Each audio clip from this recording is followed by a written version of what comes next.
Silent Channel. Ang muling pagsilang. Chapter 131 hanggang 140. Ikaw ay pinapayagan lamang na magsunog ng pera, hindi kumita ng pera. Sa Xinhai Weibo, na may pinakamalaking bilang ng mga user sa China. Fanghui Films Lin Hao, ikinalulungkot kung sabihin sa inyong mahal na mga manunood na dahil sa ilang espesyal na dahilan, kasalukuyang near-record ang The Flash. Kasabay nito, pinag-uusapan pa rin ang pangalan ng pelikula. Inaasahan na ang oras ng pagpapalabas ay ipagpaliban. Umaasa din kami na humihingi ako ng paumanhin sa mga tagahanga. Sa sandaling may post ang Weibo na ito, lihim na tumawa si Lin Hao, "Hoy, kapag sinabi ko ito, tiyak na mapupukaw ang kuryusidad ng mga tagahangang ito. Magpo-post ako ng ilang mga bagong kuha pagdating ng panahon. Hindi ba yun makakabulag sa kanilang mga mata?" Sure enough, wala pang 10 minuto matapos niyang i-post ang Weibo na ito, nagsimula na siyang mapanood ng mga movie fans. May nagpapagalit, may nakikiusyoso, at may nagtatanong kung bakit. Anyway, ito ay the topic has been hyped up, and the number of people reposting the discussion has grown wildly. Ito ay na-retweet ng higit sa 30,000 beses sa loob lamang ng isang oras, at ang momentum ay lumalaki pa rin. Audience 1, Director Lin, ano ang dahilan ng pagkaantala? Naghihintay kami ng girlfriend ko na panoorin ang pelikulang ito. Ikalawang audience, Director Lin, kailangan mong tuparin ang iyong salita. Ano ang ibig mong sabihin sa pagkaantala? Miyembro ng Madla 3, huwag mag-alala, naniniwala akong bibigyan ka ni Director Lin ng paliwanag, maghintay lang at tingnan. Audience Member 4 Audience Member N, huwag mag-alala, lahat, naniniwala akong ipapaliwanag ito ni Direk Lin. Si Lin Hao ay nakaupo sa isang upuan, kumakain ng merienda at nagbabasa ng Weibo. Nang makitang umabot na ang paksa sa listahan ng trending sa Weibo, halos napukaw ang kanyang gana. Naturally, oras na para ilabas ang malaking balita, huwag mag-alala, lahat. Na-postpone ang pelikula dahil sa patnubay ng isang misteryosong figure, na bigla akong naliwanagan. Ngayon ay inaayos ko na ang plot, at ang mga fighting scenes ay muling ginagawa. Sa sandaling may post ang Weibo na ito, napukaw nito ang pagkamausisa ng lahat, at ang maraming tao. Nagtanong ang lahat. Audience 1, misteryosong figure. Sino ito? Maaari mo pa ba akong bigyan ng payo, Director Lin? Audience 2, oo, Direk Lin, isa ka ng kilalang direktor sa China. Sino ang nang-ahas na magsabi na maaari kitang bigyan ng payo? Napakalaki ng mga tanong na iyon, at napukaw ang pagkamausisa ng lahat. Isa lang ang tanong sa kanilang isipan, anong uri ng tao ang makapagbibigay ng patnubay sa mahusay na direktor na si Lin Hao? Hindi ba't sapat lang siya para magbigay ng gabay sa iba? Sa oras na ito, ang paksang ito ay matatawag na sa isang parang rocket na bilis, mabilis siyang tumalon sa ika-4 na pwesto sa ranggo, at isang bato lang ang layo mula sa ika-3 pwesto na si Juhua. Sa oras na ito, nag-post si Lin Hao ng kanyang ika-3 post sa Weibo, maaaring hindi ka maniwala sa akin kung sasabihin mo sa akin, mangyaring bigyan ako ng ilang payo. Ang tao ko ang producer ng Unexpectedly. Sa asterisk dahilan, hindi ko masabi ang pangalan niya. Ang masasabi ko lang ay may mga tao sa labas ng bundok. Pinagmamasdan ko pa rin ang langit mula sa isang balon kanina. At sa pagkakataong ito, siya na. Hindi lang ang plot ang nagbabago, kasama na rin ang fighting scenes. Ngayon ko lang napagtanto na nakaupo pala ako sa isang balon at pinagmamasdan ang langit. Mangyaring panoorin ang video sa ibaba, sa wakas, kinuha ni Lin Hao ang mga larawan ni Mu Zhixiao na kinunan ng dati niyang empleyado sa kanyang mobile phone. Na-upload ang video ng pakikipaglaban kay Old Man Wang. Sa pagkakataong ito ay parang pumatay ng bato at nag-aalis ng 1,000 alon, at ang buong Weibo ay ganap na sumabog. Audience 1, damn it. Ang producer na hindi ko inaasahan ay pumunta sa crew ni Director Lin. Kailangan kong panoorin ang pelikulang ito. Audience 2, oh my god, ito. Ito ay totoong kung fu. Director Lin, gagamit ba ang pelikula mo ng totoong kung fu? Napakaganda. Madla. 3, ito ba ang unang purong kung fu na pelikula sa kasaysayan ng Heavenly Kingdom? Mahal kita. Audience 4, hindi ko inaasahan na ang producer ay magiging napakalakas. Ngayon ako ang kanyang pinakadebotong mananampalataya. Audience 5, ito ang tuhod ko sa loob ng 1 taon. Director Lin, pakiingatan ito. 2 tao pagkalipas ng ilang oras, ang Weibo post na ito ay umakyat sa tuktok ng Weibo popularity ranking sa isang rocket speed, at ang agwat sa pagitan nito at ng pangalawang lugar ay naging mas malawak at mas malawak. Mula sa unang 100,000 retweet, mabilis itong tumaas. Hanggang 200,000, 300,000, at lumalaki pa. Si Lin Hao, na nakaupo sa isang upuan, ay uminom ng inumin at kumain ng mga buto ng melon. Humalaklak siya at sinabing, ang kapangyarihan ni Young Master ay tunay na walang talo. Noong nakaraan, kung gusto mong gumawa ng ganoong buzz, kailangan mong gumastos ng hindi bababa sa 100,000 yuan upang umarkila ng hukbong dagat. Ilang merienda ang sapat na mabibili niyan. Ang ika-8 palapag ng Chenhui Building, ang dulong punto. Zhang Wenyang, kumusta ang data ng mga aklat na iyon ngayon? Kalihim, bumalik sa tagapamahala, ang koleksyon ay lumalaki ng mas mabilis at mas mabilis sa mga nakaraang araw, at ito ay malapit ng lumampas sa 80,000 marka. Zhang Wenyang, i-click at nasaan ang mga boto ng rekomendasyon. Secretary, lalong tumitindi ang clicks and recommendation votes, pero parang ang daming tumututol, at araw-araw may mga awayan sa book review area, sa tingin mo, kailangan ba itong harapin? Yang, ano bang pinagkakaabalahan mo? Ang ibang mga may akda ay naiinggit, at naiinggit. Ang mga mambabasa ay hindi bulag, kaya kung maganda o hindi ang isang libro ay nakasalalay lamang sa pagagalitan ng iba. Ang mga mabubuting libro ay hindi natatakot na mapagalitan, at ang mga masasamang libro ay hindi pinapagalitan. Huwag kang mag-alala tungkol dito. Magkano ang nagastos natin sa pag-advertise noong nakaraan? Kalihim, mahigit sa 700,000 yuan ang nagastos, at ang epekto ay kitang-kita. Ano ang susunod nating gagawin? Zhang Wenyang, sa oras na ito, kailangan nating dagdagan ang ating pagsisikap. Ngunit ang kalidad ng brochure ay hindi gaanong mahalaga. Siya nga pala, ano ang mga pangalan ng 5 tao na pinili ni Master Dali? Kalihim, Yulong Pamchenkon, Zanbayan, Du Zhou, Han Yuan Chanji, at Bao Xia. Zhang Wenyang, magkano ang ginagawa ng mga taong ito ngayon? Kalihim, ang Zanbayan, Han Yuan Chanji, at Bao Xia ay humigit kumulang 9,000 salita, at ang Yulong Chenkon at Du Zhou ay mas mahusay, mga 10,000 tales.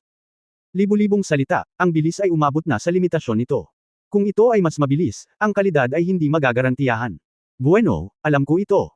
Hintayin mo lang akong gumawa ng matematika. Ang 1,000 salita ay 100, ang isang araw ay kinakalkula bilang 10,000 salita, at ang isang buwan ay 3. 10,000 yuan, na humigit kumulang 360,000 yuan sa isang taon, malapit sa 400,000 yuan. Si Zhang Wenyang ay naglakad-lakad sa opisina ng 2 beses, at pagkatapos ay sinabi, ito ang 5,000 tao, ang mga salita ay itinaas mo. Mag-advertise. Sa pagkakataong ito at sabihin na ang aming nangungunang 5 Diyos ay kumikita na ng milyon-milyon. At kung may magaling sumulat, sasanayin natin siya na maging isang dakilang Diyos. Sino ba ang hindi gustong maging isang dakilang Diyos? Natigilan siya at halos mawalan ng balanse. Pinunasan niya ang malamig na pawis at sinabing, Manager, magandang ideya ito, ngunit. Pero, hindi magandang taasan ang presyo ng walang pahintulot, di ba? Hindi tayo masyadong malugi. Sinabi ni Zhang Wenyang, ano ang mali? Kapag sila ay naging mas mahalaga, ang ibang mga may akda ay natural na handang lumapit sa atin.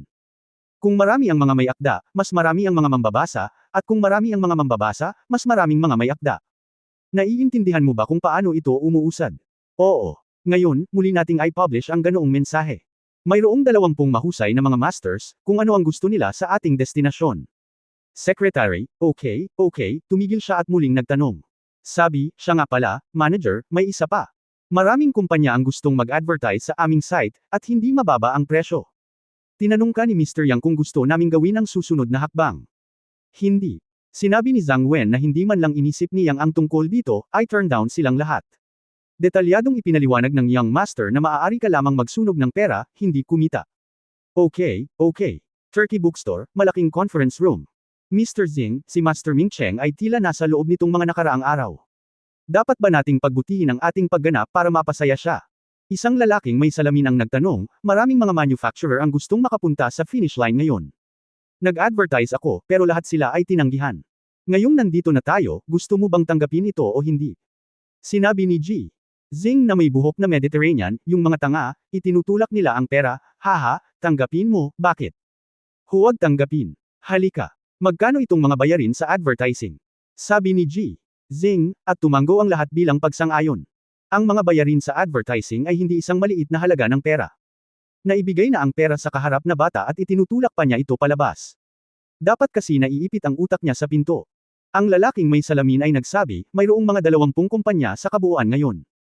Nakikita nila na ang kasalukuyang sitwasyong pampanitikan ay napakaganda, kaya't nag-aalok sila ng medyo mataas na presyo. Ang ilan ay 2 sentimo kada pag-click, ang ilan ay 3 sentimo kada pag-click, at ang ilan ay 3 sentimo kada pag-click. Ito ay 5 sentimo. Nang marinig niya ang halagang ito, lumiwanag ang mga mata ni G. Zing at tumawa siya ng malakas, ang galing nito. Gaano karaming araw-araw na trapiko ng IP ang mayroon tayo ngayon? Sinabi ng lalaking may salamin, ang pang-araw-araw na IP ay 102. 100,000. Bueno, 1,200,000. Tumawa si Mr. Zing, kahit na ang logro ay 100 sa won, ito ay magiging 12,000 pag-click sa isang araw. Kung ito ay mas kaunti, ito ay magiging 10,000, na mas mababa sa isang ad. Libong yuan sa isang araw, 150,000 sa isang buwan, 1,800,000 sa isang taon, ang numerong ito ay oo, gusto ko ito. Pagkatapos kalkulahin ito, gumawa ng matatag na desisyon si G. Zing, kunin mo lahat. Pagkatapos ay sabihin kay Master Ming Cheng na maging masaya. Ang bayad sa advertising na 150,000 yuan sa isang buwan ay hindi maliit na halaga. Ang lalaking may salamin ay agad na sumulat, pagkatapos ay aabisuhan ko ang teknikal na departamento upang idagdag ito. Makalipas ang isang oras.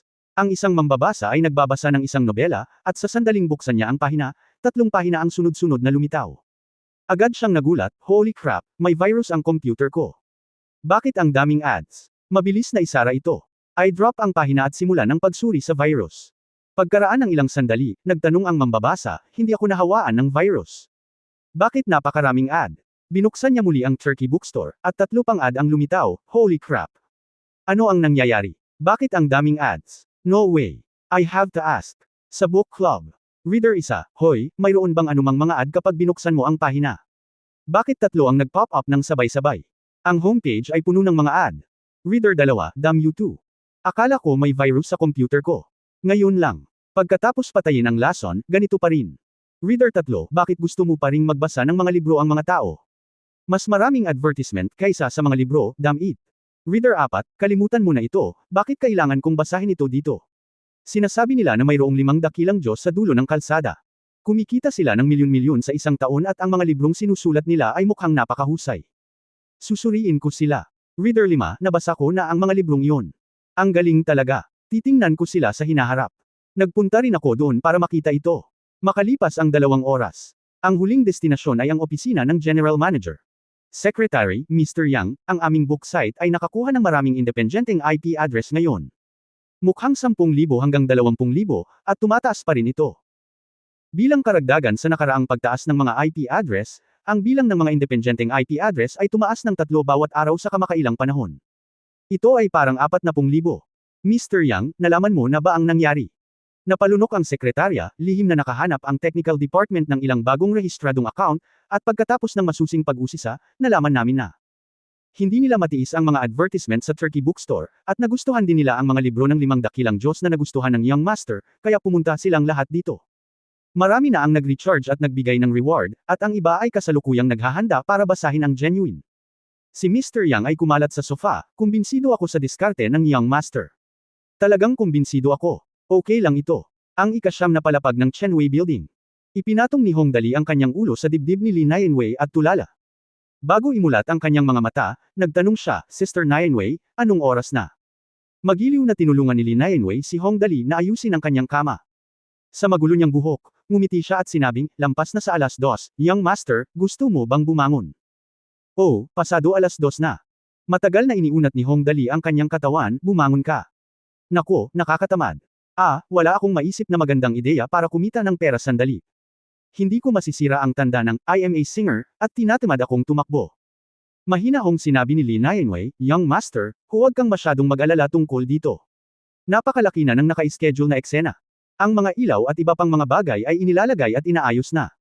Paano kung ang Young Master ay naglalagay ng ilang ilaw sa entablado? Pag-iisipan ko muna, sabi niya at humiga ulit. Pagkababa niya sa kama, tumalikod siya at sinabing, hindi, matutulog muna ako saglit. Half asleep na siya nang biglang may beep sound na nagmumula sa ilalim ng damit niya. Inabot ni Hongdali at nataranta itong hinawakan, aba, anong ingay? Pinindot ko ba ang telepono? Nang hawakan niya ang bagay, bigla siyang natuwa, holy crap. Paano ko naduraj ang bagay na ito? Inilabas niya iyon at ikinalat sa palad niya. Lubusan siyang nanlumo, pinindot niya ang tagapagbalita na ibinigay sa kanya ni Lin Chuyin. Patay, sa pagkakataong ito ay wala ng silbi. Tumayo si Hongdali sa isang galaw at isang naglakad, ito ay isang bagay na negal iligtas buhay. Bakit ko ito aksidenteng naduraj? Ano ang dapat kong sabihin kapag dumating si Hatsune mamaya? Dinurog ba ito habang natutulog? Papatayin niya ako. Siya ay nag-alala, at sinundan niya si Zhang Tangmoxen, na naglalaro ng badminton, ay nakita ito at nagtanong ng may pagtataka, dali, gising ka na ba? Ano ang iniikot mo dyan? Zinksen, halika at tulungan mo akong mag-isip tungkol dito. Nag-aalalang sinabi ni Hongdali, hindi ko sinasadyang na-crush siya. Iyan ang communicator na ibinigay sa akin ni Miku. Ito ang communicator na sinabi niyang darating sa loob ng 10 minuto. Ibinagsak ni Tangmoxen ang kanyang badminton racket sa lupa at nagmamadaling sinabi, dapat mabilis kang mag-isip ng solusyon. Laging tinutupad ni Miko ang kanyang salita. Sinabi niya na makakarating siya sa loob ng 10 minuto. Ang susi ay hindi malayo ang kanyang tahanan mula rito. Dapat siyang mabilis na mag-isip ng dahilan. Kung alam niyang nasugatan ka habang natutulog, tiyak na gagawin niya ito. Galit. Magagalit ba siya? Nagulat na sabi ni Hong Dali, wala ba siyang nararamdaman? Ang sinumang mag-aaksaya ng kanyang oras ay ituring na isang kaaway at aatake. Nag-aalalang sabi ni Tang Moxon. Kaya, kailangan kong mag-isip ng dahilan. Pero, anong klaseng excuse ang dapat kong isipin? Huwag kang mag-alala, huwag kang mag-alala, si Miko ay talagang mabait sa akin, si Hong Dali ay hindi nababali sa gaya niya. Napasabunot siya sa buhok at nag-isip sandali.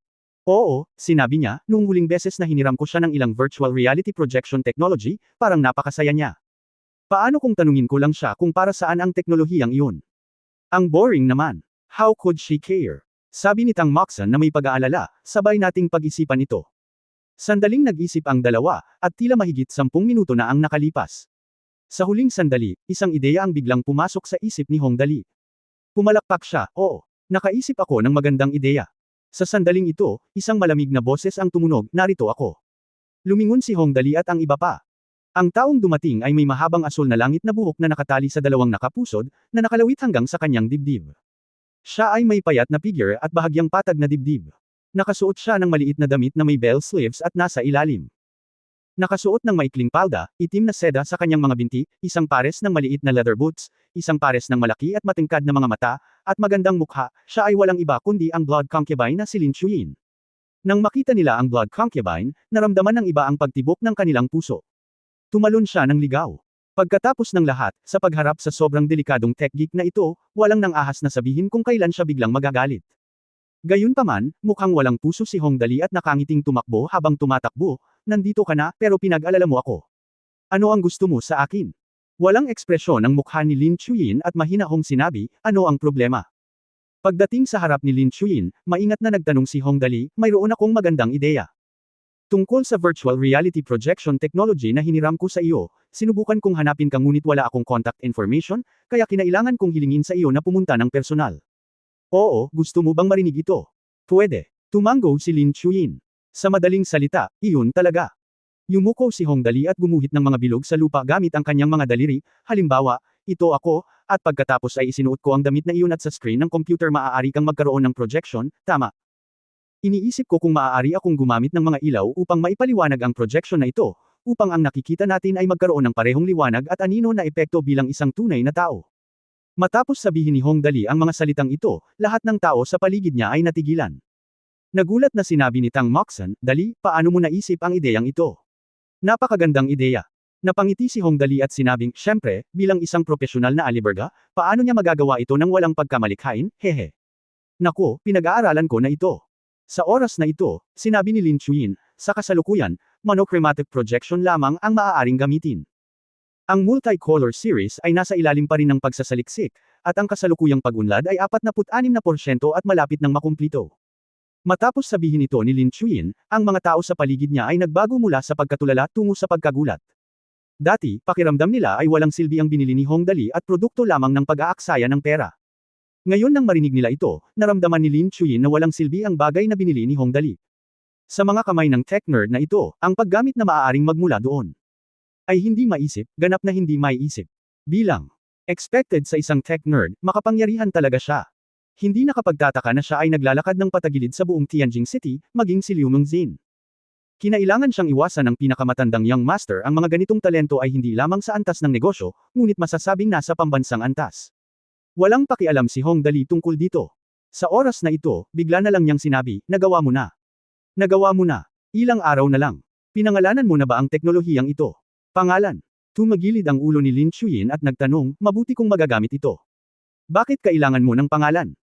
Si Hong Dali ay ganap na nanlumo pagkaraan ng ilang sandali, siya ay tumingkayad sa lupa at gumuhit ng mga bilog, okay, ito ay talagang kasing taas ng isang bundok. Kaya ko, lamang, lumuhad ka. Bagong teknolohiya, ito ay bagong teknolohiya, dapat mong bigyan ito ng pangalan, tama. Gaano ito ka-high-end at classy? Oh, sabi ni Lin Chuyin, maaari kang pumili ng tama, wala akong tutol. Napakalaking karangalan na bigyan ng pangalan ang bagong teknolohiyang ito. Bumilis ang paghinga ni Tang Moxon. Hinawakan niya ang manggas ng damit ni Hong Dali at bamulong, Dali, sinabi ni Sister Zhu Fei na bibigyan mo ako ng pangalan, kaya dapat mo akong bigyan ng pangalan.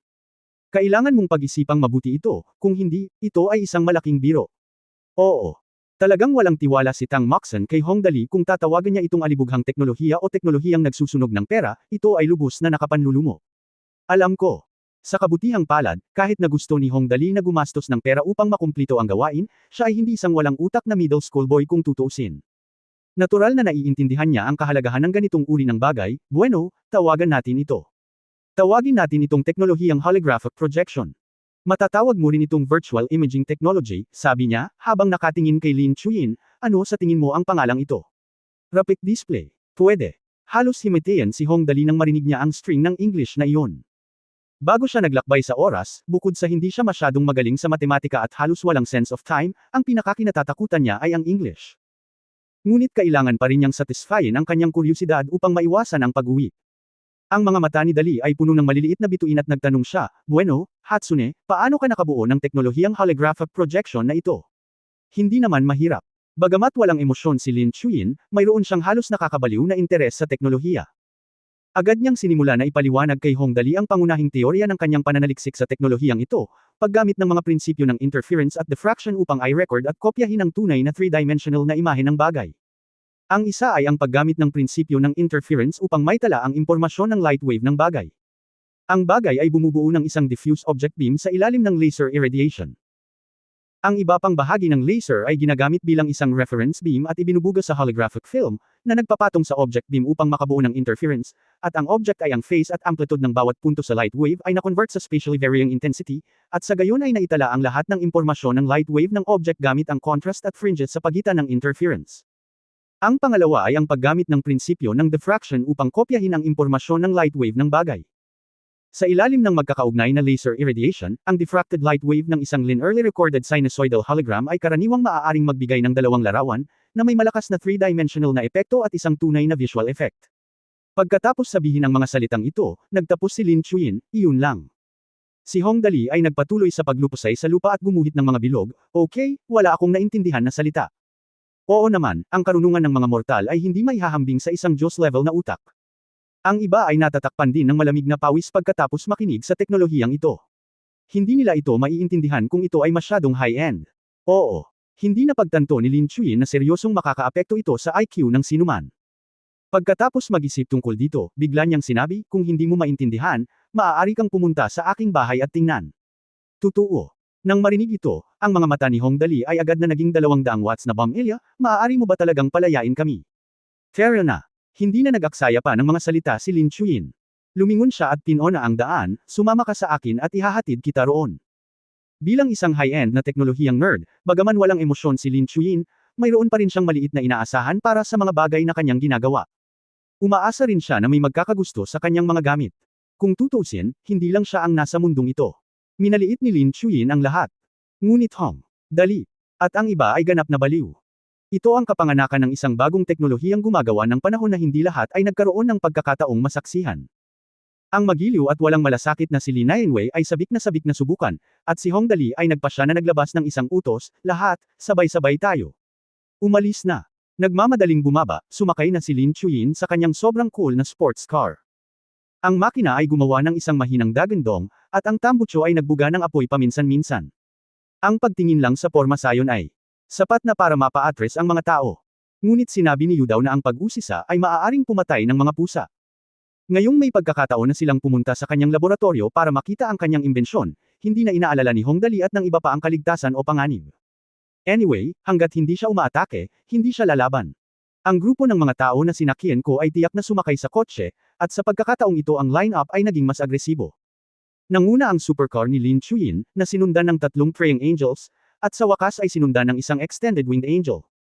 Sunod-sunod na itinuturo ng mga hindi nakakaalam ang panig na ito, tingnan mo, gumagawa sila ng isang pelikulang science fiction, tama. Ngunit lumayo ka, huwag magnakaw ng shot, kung hindi, kailangan mong mag-reshoot, sayang ang pera. Ang laboratorio ni Lin Chuyin ay matatagpuan sa junction ng West 4th Ring Road at ng North 2nd Ring Road. Ito ay isa sa ilang mga lugar sa malapit na hindi masyadong makapal ang populasyon. Ang kanyang laboratorio ay nasa silong ng isang 2 palapag na gusaling may iisang palapag na may malaking bakuran. Bumaba ang lahat sa hagdan. Madilim ang paligid. Nang dumating si Hong Dali at ang iba pa, nakaramdam sila ng pamamanhid sa kanilang buong katawan, para silang pumasok sa eksena ng isang horror movie. Si Lin Chuyin ay hindi nakaramdam ng anumang kakulangan sa ginhawa, at mabilis na dinala ang lahat sa isang bakal na pinto. Iniunat niya ang kanyang daliri at pinindot ang fingerprint lock. Ang paghahambing ng fingerprint ay matagumpay, at ang pinto ay dahan-daang bumukas na may swish. Pagdating sa loob, tumingin si Hong Dali at ang iba pa sa paligid. Ang kapaligiran sa loob ay ganap na nagbubulag sa mga mata ng lahat. Ang kanyang laboratorio ay hindi masyadong malaki, na sumasaklaw sa isang lugar na halos 100 metro kwadrado lamang. Ito ay puno ng iba't ibang mekanikal na kagamitan, socket, wire, generator, steel plate, computer, wrenches, pliers, at iba pa. Lahat ng bagay na may kaugnayan sa teknolohiya, halos lahat ng bagay na nauugnay ay matatagpuan dito. Bukod sa mga ito, may medyo malinis na pang-isahang kama sa pinakaloob na sulok, at makikita mo na may banyo sa loob, at walang espesyal pagkatapos nito. Natigilan si Hong Dali at nanlaki ang kanyang mga mata, hayaan mong sabihin ko, na Chuyin, ito ang iyong laboratorio. May problema ba? Pinangunahan ni Lin Chuyin ang lahat sa loob. May wrench o bagay na nakaharang sa daan. Habang papalayo siya, sinipa niya siya, ang ganda dito, sobrang gusto ko. Pero hindi ba masyadong magulo? Sabi ni Hong Dali, kumuha man lang ng mas malaking kwarto at maghanap ng mga katulong. O ano? Bakit mo gustong gawin iyon? Tanong ni Lin Chuyin, kaya ko ang sarili ko. Hindi pinapansin ang mga kakaibang imbensyon na iyon, sinabi ni Hong Dali sa nalilitong tono na para siyang sinapian ng demonyo sa impyerno. Malaking bahay ito. Maaari kang mag-aral ng ilang malalaking makina, Gundam, at iba pa. Gaano kasaya iyon? Makakakuha ka lang ng ilang maliliit na bagay sa napakaliit na lugar, okay. Dapat kang matakot sa gulo. Paano kung gawin natin ito? Ako ang may pananagutan sa pagbibigay ng pera, at ikaw ang may pananagutan sa pagbibigay ng teknolohiya. Maaari kang mag-imbento ng kahit anong gusto mo, at masasabi ko sa iyo ang anumang magagandang ideya. Ano sa tingin mo? Si Tang Moxon sa gilid ay natigilan nang marinig niya ito. Natrapik lang ba siya ng mga tao? Isa rin siyang super tech geek na may IQ na 180. May mga benepisyo ba? Tinagilid ni Lin Chuyin ang kanyang ulo at nagtanong, magaling talaga. Napakahusay. Ganap na mahusay. Nagsimulang maglakad ng paikot-ikot si Hong Dali sa silid, sumasayaw at sumayaw habang patuloy na kinakanta ang magic sound. Isipin mo, isang napakalaking laboratorio. May lahat ng uri ng kagamitan sa loob nito. Magsabi ka lang kung anong mga materyales ang gusto mo, at may magpapadala sa iyo sa lalong madaling panahon. Hindi mo na kailangang mag-isip tungkol dito sa lahat. Ang kailangan mo ay gamitin ang iyong mga kakayahan ng lubusan at ibalik ang lahat ng nasayang na oras.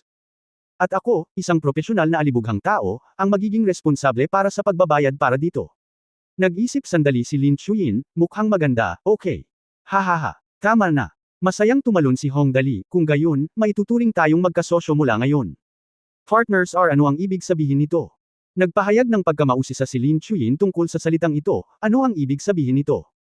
Dapat sabihin na ang tanong na ito ay talagang nabigla kay Hong Dali. Nag-isip siya saglit at sa wakas ay nagpaliwanag, sa ating kaharian ng langit, mayroong isang idioma na tinatawag na lobo. At lobo, narinig mo na ba? Ang mga binti ay maaaring gamitin sa pagtakbo ng mabilis at pag-akyat ng mataas. Ito ay isang metapora para sa pakikipagsabuatan sa isa't isa upang gumawa ng masama. Pinitik ni Hong Dali ang kanyang mga daliri, iyan ang ibig sabihin nito. Isang slice. Ngayong araw na ito naranasan ko na talaga. Ito ang unang pagkakataon na narinig kong may gumamit ng salitang, nakapulupot, bilang isang metapora. Ngunit huwag nating sabihin, talagang ginawa ito ni Lin Chuyin, at ang kanyang pambihirang tono ay hindi na masyadong malamig, well, okay. Pagkatapos ay pupunta ako sa iyo ng direkta kapag kailangan ko ito. Para sa isang henyo na may mataas na IQ na halos walang emosyonal na mga cell, ito ay halos ang unang pagkakataon na siya ay maaaring magsalita ng ganito. Nakangiting sumagot si Hong Dali, walang problema. Huwag kang mag-alala, bumili ako ng ilang burol sa labas ng bundok Tianjin, nagtabi ng isang espesyal, hinukay ito sa isang mas malaking kuweba, at nagtayo ng laboratorio para sa iyo mula sa loob. Pagdating ng panahon, gagawa tayo ng uri ng bukas na lingga na pinto na gumagamit ng voice recognition. Kapag sinabi mong bukas ang lingga ng pinto, dadegondong ang pinto. Lalo siyang nasa sabik habang nagsasalita at sumasayaw, pagkatapos ay pagpasok mo, lahat ng uri ng mga high-end na pinto ay magbubukas. Kagamitan, isang malaking grupo ng mga technician na naka-white coat ang tutulong sa iyo. Kung may gusto ka, may direktang kukuha nito para sa iyo. Kung natatakot kang mag-leak ng mga sikreto, kumuha ka na lang ng robot pero sa palagay ko ay medyo mahirap ang robot. Sa oras na ito, mukhang isang pyramid salesman si Hong Dali. Tinatayang kahit isang taong bato ay maaaring tuksuhin niya. Oo naman, hindi ito inaasahan ni Lin Chuyin, isang tech nerd na ang circuit ng pag-iisip ay iba sa normal na tao. Sinisikap siyang linlanggan ni Shi Hongdali na sumakay sa kanyang barkong pirata. Inisip na lang niya na may research base na mukhang talagang maganda, kaya diretso siyang sumang-ayon, okay. Kaya, nagsimula ang unang kaso ng pagdukot ng mataas na IQ na pangagham at teknolohikal na talento sa kasaysayan ng tao. Lumitaw. Kung pag-uusapan, ito talaga ang swerte ni Hongdali. Itinuring ng bansa si Lin Chuyin bilang isang kayamanan at iniisip kung paano maakit si Lin Chuyin na sumali sa pambansang base ng siyentipikong pananaliksik sa hinaharap, habang iniisip ni Hongdali ang pagsunog ng pera kung magtagumpay siya sa panliligaw kay Lin Chuyin. Ito ay dapat na napakabilis. Ang iba't ibang mga panimulang punto ay haantong sa iba't ibang mga resulta, kaya nagtagumpay si Hongdali tulad ng isang batang naglalaro ng bahay. Sa oras na ito, tanging si Tang Moxon, Li Nianwei at iba pa ay napabuntong hininga at yumuko sa lupa. Tila ang mawalan ng pera ay talagang isang teknikal na trabaho. Ngayong naayos na ang lahat, nakangiting nagtanong si Hongdali, sabi ko sa iyo, Hatsune, tingnan natin ang teknolohiyang matagumpay mong nalikha. Bigla akong nagkaroon ng magandang ideya. Okay. Ngayon, nagtrabaho na ang dalawa. Medyo maliit ang pagtutol ni Lin Chuyin sa mga salita ni Hongdali. Agad siyang naglakad patungo sa isang sulok ng underground laboratory at naglabas ng isang bangkos ng mga kagamitan sa pag-iilaw mula sa isang tumpok ng mga bagay. Ito ay talagang kamanghamanghang. Ang hanay ng kagamitang ito, na lubhang mahalaga sa paningin ng lahat, ay maituturing lamang na maraming tulad basura na bahagi sa laboratorio na ito. Binubuo niya ito habang ipinapaliwanag ang teknolohiya ng holographic projection sa lahat. Paano ito gumagana? Lahat ng tao ay may dalawang mata, at ang viewing angle ng bawat mata ay humigit kumulang 80 degrees, ngunit ang viewing angle ng dalawang mata na magkasama ay 1 degree lang, na nangangahulugang ang 40 degree na viewing angle ay nagsasapawan, kaya ang kaliwa't kanan ang nakikita ng mga mata ay naiiba. Ayon sa teoryang ito, kasama ng ilang espesyal na pagpoproseso ng pinagmumulan ng liwanag, ito ay naging kasalukuyang teknolohiya ng holographic. Pagdating sa teknolohiya, halatang mas madaldal si Miko, maging ang kanyang mga salita. Si Laido ay may tono ng panghihinayang, nakakalungkot na wala akong kagamitan sa pag-iilaw na maaaring gumamit ng projection ng kulay. Ang kasalukuyang teknolohiya ay maaari lamang ituring bilang isang semi-tapos na produkto. Hindi mahalaga kung ito ay isang semi-finished na produkto. Kapag bumalik ang mga ilaw na iyon, ang pangalan ko ay Xiaoyi, tutulungan kitang makuha ito. Ngayong humihingi ng pera si Hongdali, hindi na ito malaking bagay, bilasan mo at tingnan mo, inaabangan ko talaga ito. Hindi nagtagal, kinuha ni Lin Chuyin ang lahat ng kagamitan. Kapag handa ka na, tumabi ka at patayin ang switch ng ilaw.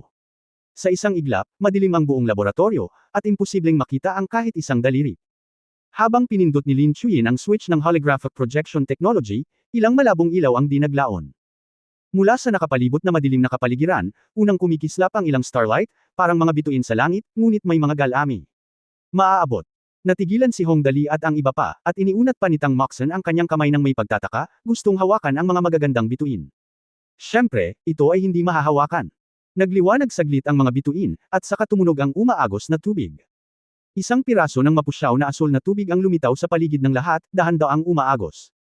Maya-maya, may lumitaw na maliliit na asul na isda, masayang lumalangoy sa tubig. Pag-alagala. Sumigaw si Tang Moxon, napakaganda. Nagulat din si Li Nianwei sa kanyang bibig. She originally has a gentle and steady personality, but when she saw this scene, laking gulat pa rin niya na hindi niya napigilan. Ganap na subconsciously, inabot niya ang kanyang kamay upang hawakan ang eksena sa harap niya. Pero gaya ng inaasahan, dumiretso ang kamay niya sa buhay na eksenang nasa harapan niya. Ito ay natural, ngunit mukhang sobrang kakaiba. Ang buong proseso ay tumagal ng halos 5 minuto. Pagkatapos ay binuksan ni Lin Chuyin ang mga ilaw sa laboratorio, pinatay ang teknolohiya ng holographic projection, at mahinahong sinabi kay Hongdali, ito ang natapos sa ngayon. Kung kailangan mo ito, magagamit mo ito. Talaga. Ito ay talagang isang malaking sorpresa. Si Hongdali ay sigurado kung anong uri ng sensasyon ang ay dudulot ng kagamitang ito kapag ito ay lumitaw sa entablado. Sa pag-iisip nito, tuwang-tuwa si Hongdali kaya napatalon pa siya, karapat-dapat kang maging magaling kung kasosyo na nagtutulungan, ha. Maganda ito, maganda ito. Pero para kay Hatsune, inalis ko ang set ng kagamitan na ito, kaya paano ka magpapatuloy? Bumuo. Walang pakialam na sinabi ni Lin Chuyin, napakasimpleng gumawa ng isa pa. Well, si Hongdali ay walang kahit kaunting pagdududa sa lakas ni Lin Chuyin. Hinawakan niya ang kanyang baba at biglang nagsabi, Chuyin, bigla akong nagkaroon ng napakatalino na ideya. Ganito talaga ang nangyari.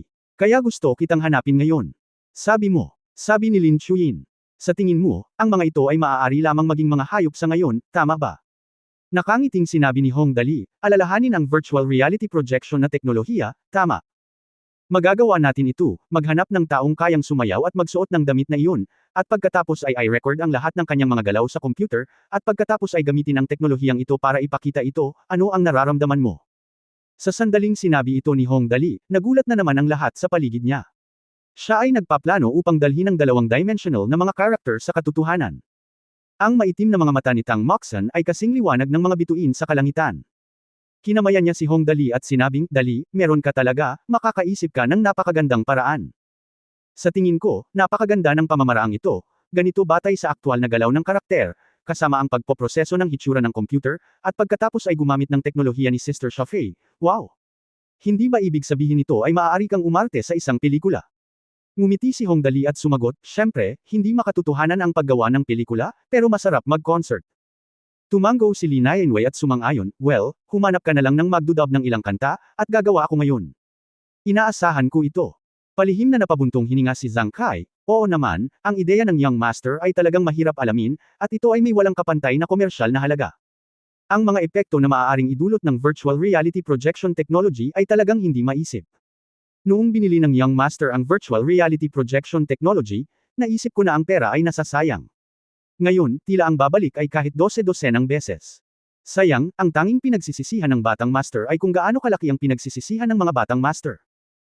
Kung hindi, nag-isip siya saglit, ngunit pagkatapos ay umiling, gayunpaman, kung ang Young Master ay gustong kumita ng malaki, kung gayon ay hindi si Young Master ay marahil ay dahil dito na ang Young Master ay maaaring makakuha ng napakaraming talento, hindi magiging madali ang mag-recruit ng mga talento sa pamamahala tulad ni Xiao Yi.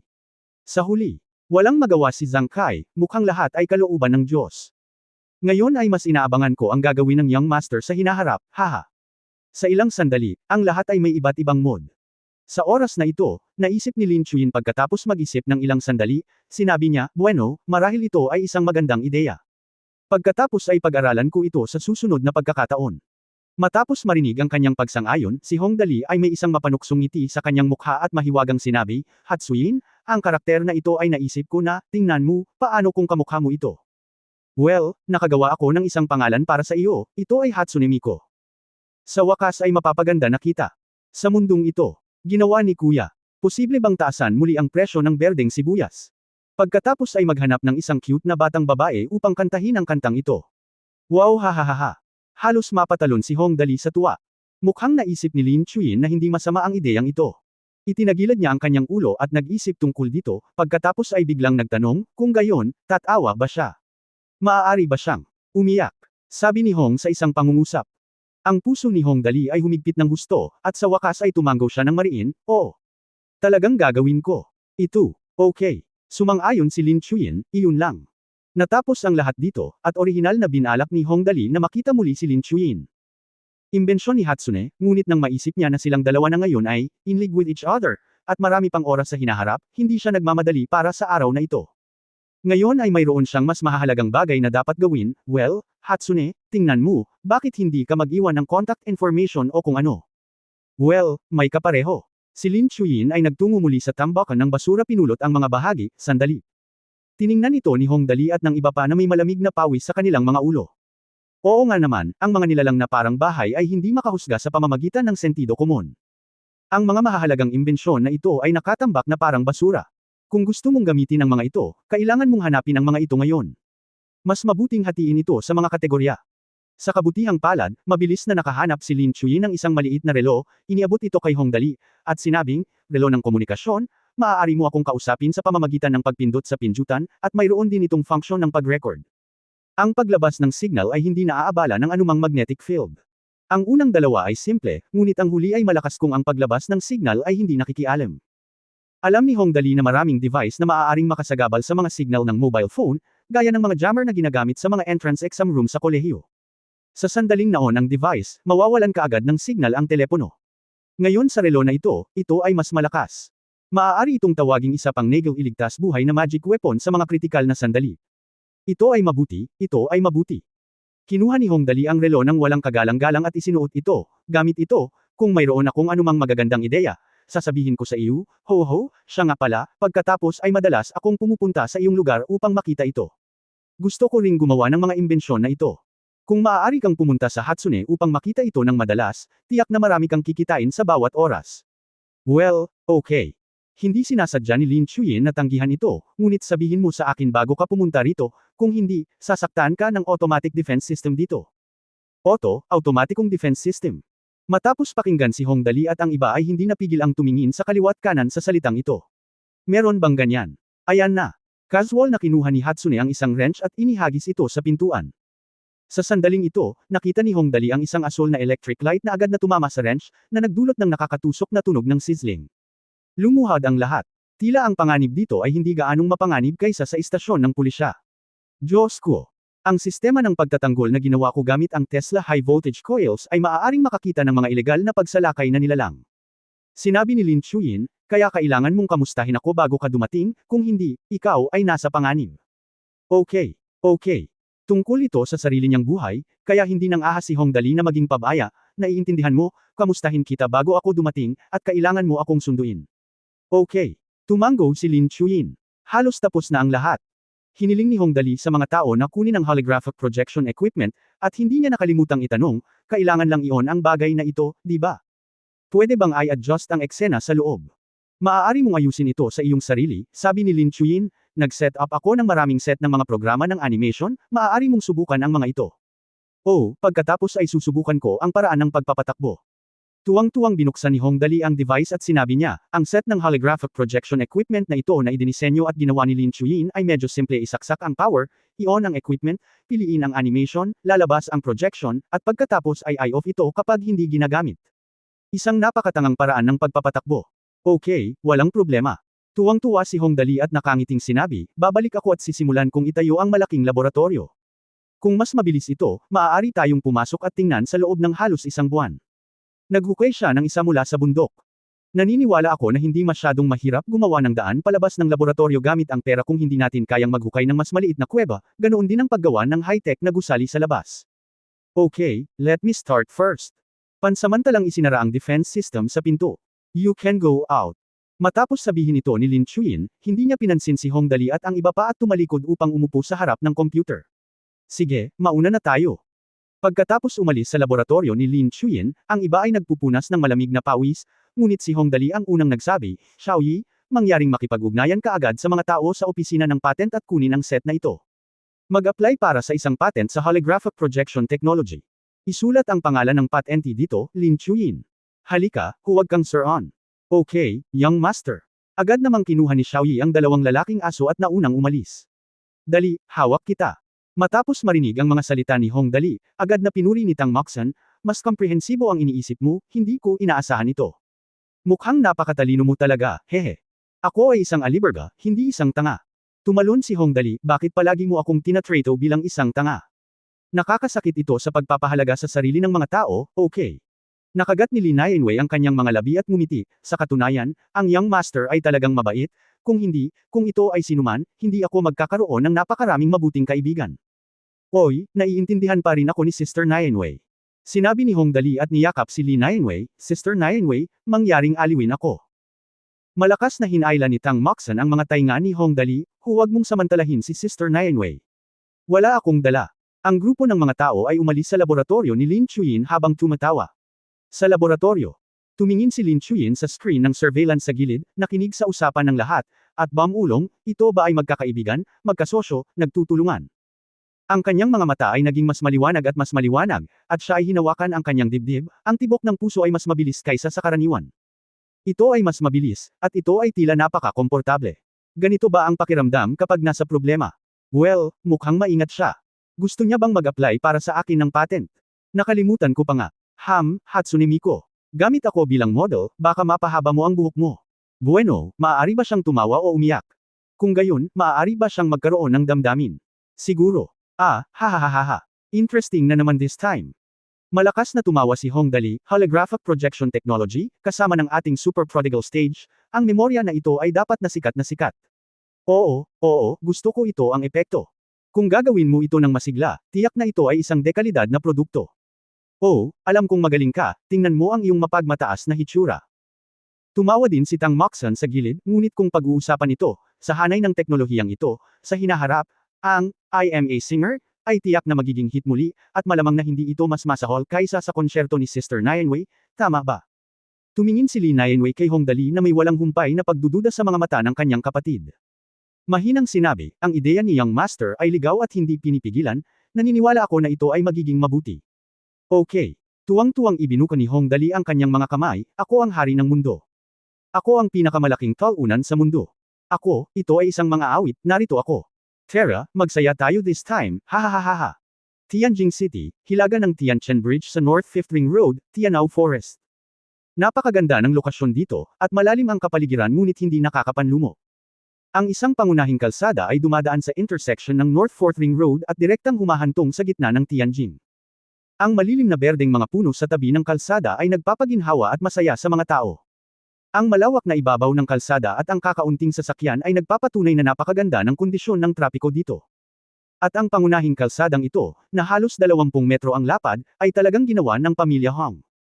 Subaybayan ang kalsadang ito hanggang sa hilaga, mapapaligiran ka ng malalagang kagubatan, makulay na tanawin, at partikular na kaakit-akit na tanawin. At sa dulo mismo ng kalsadang ito, sa pinakasentro ng Tianao Forest, isang higanteng manor ang matatagpuan doon. Hong Pamilya, ang Hong Pamilya Estate. Kabilang sa 4 na pinakamalaking mansyon sa Tianjin City ang Liu Family Courtyard, ng pamilyang Liu Yawei ni Liu Yawei, ang Pyramid, ng pamilyang Jiang ng Financial Tycoon, ang Underground Kingdom, ng Oil Tycoon na pamilya Sun, at ang huli ay ang pamilya Hong. Lungsod ng Kagubatan. Ang buong kagubatan ng Tianao ay kabilang sa pribadong teritoryo ng pamilyang Hong. Dahil ang Hong Family Manor ay nangangahas na tawaging Forest City, natural na napakalaki nito.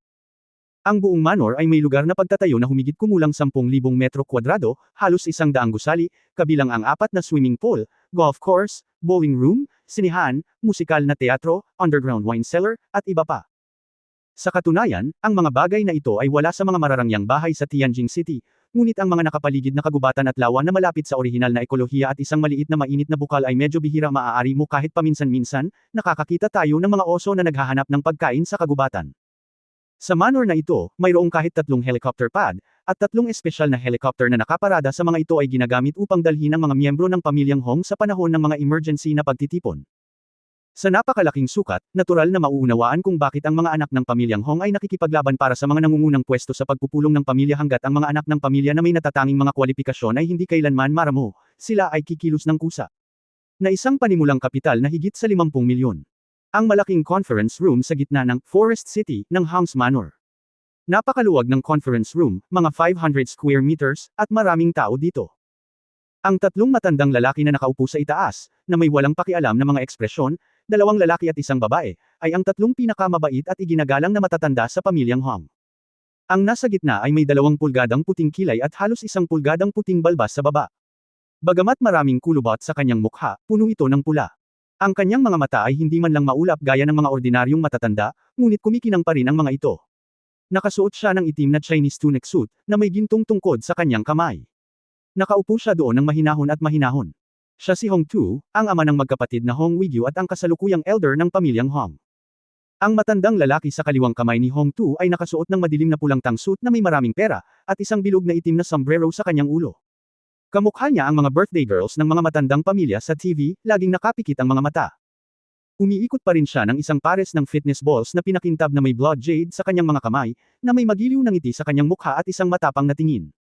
Paminsan-minsan ay kumukuha siya ng tasa ng tsaa at humigop ng masarap na longjing. Ang matandang ito ay natural na si Elder Hong Wei mula sa ibang branch, na kapareho ng henerasyon ni Hong Tu. Ang pangatlong tao ay isang matandang babae na may pilak na buhok na medyo nakayuko ang likod. May hawak siyang tungkod na may ulo ng dragon na inukit mula sa pinong rosewood. Kamukha niya si Mrs. Shi from the Yang family. Siya ay karapat-dapat na maging isang pangunahing tauhang babae sa mga kababaihan.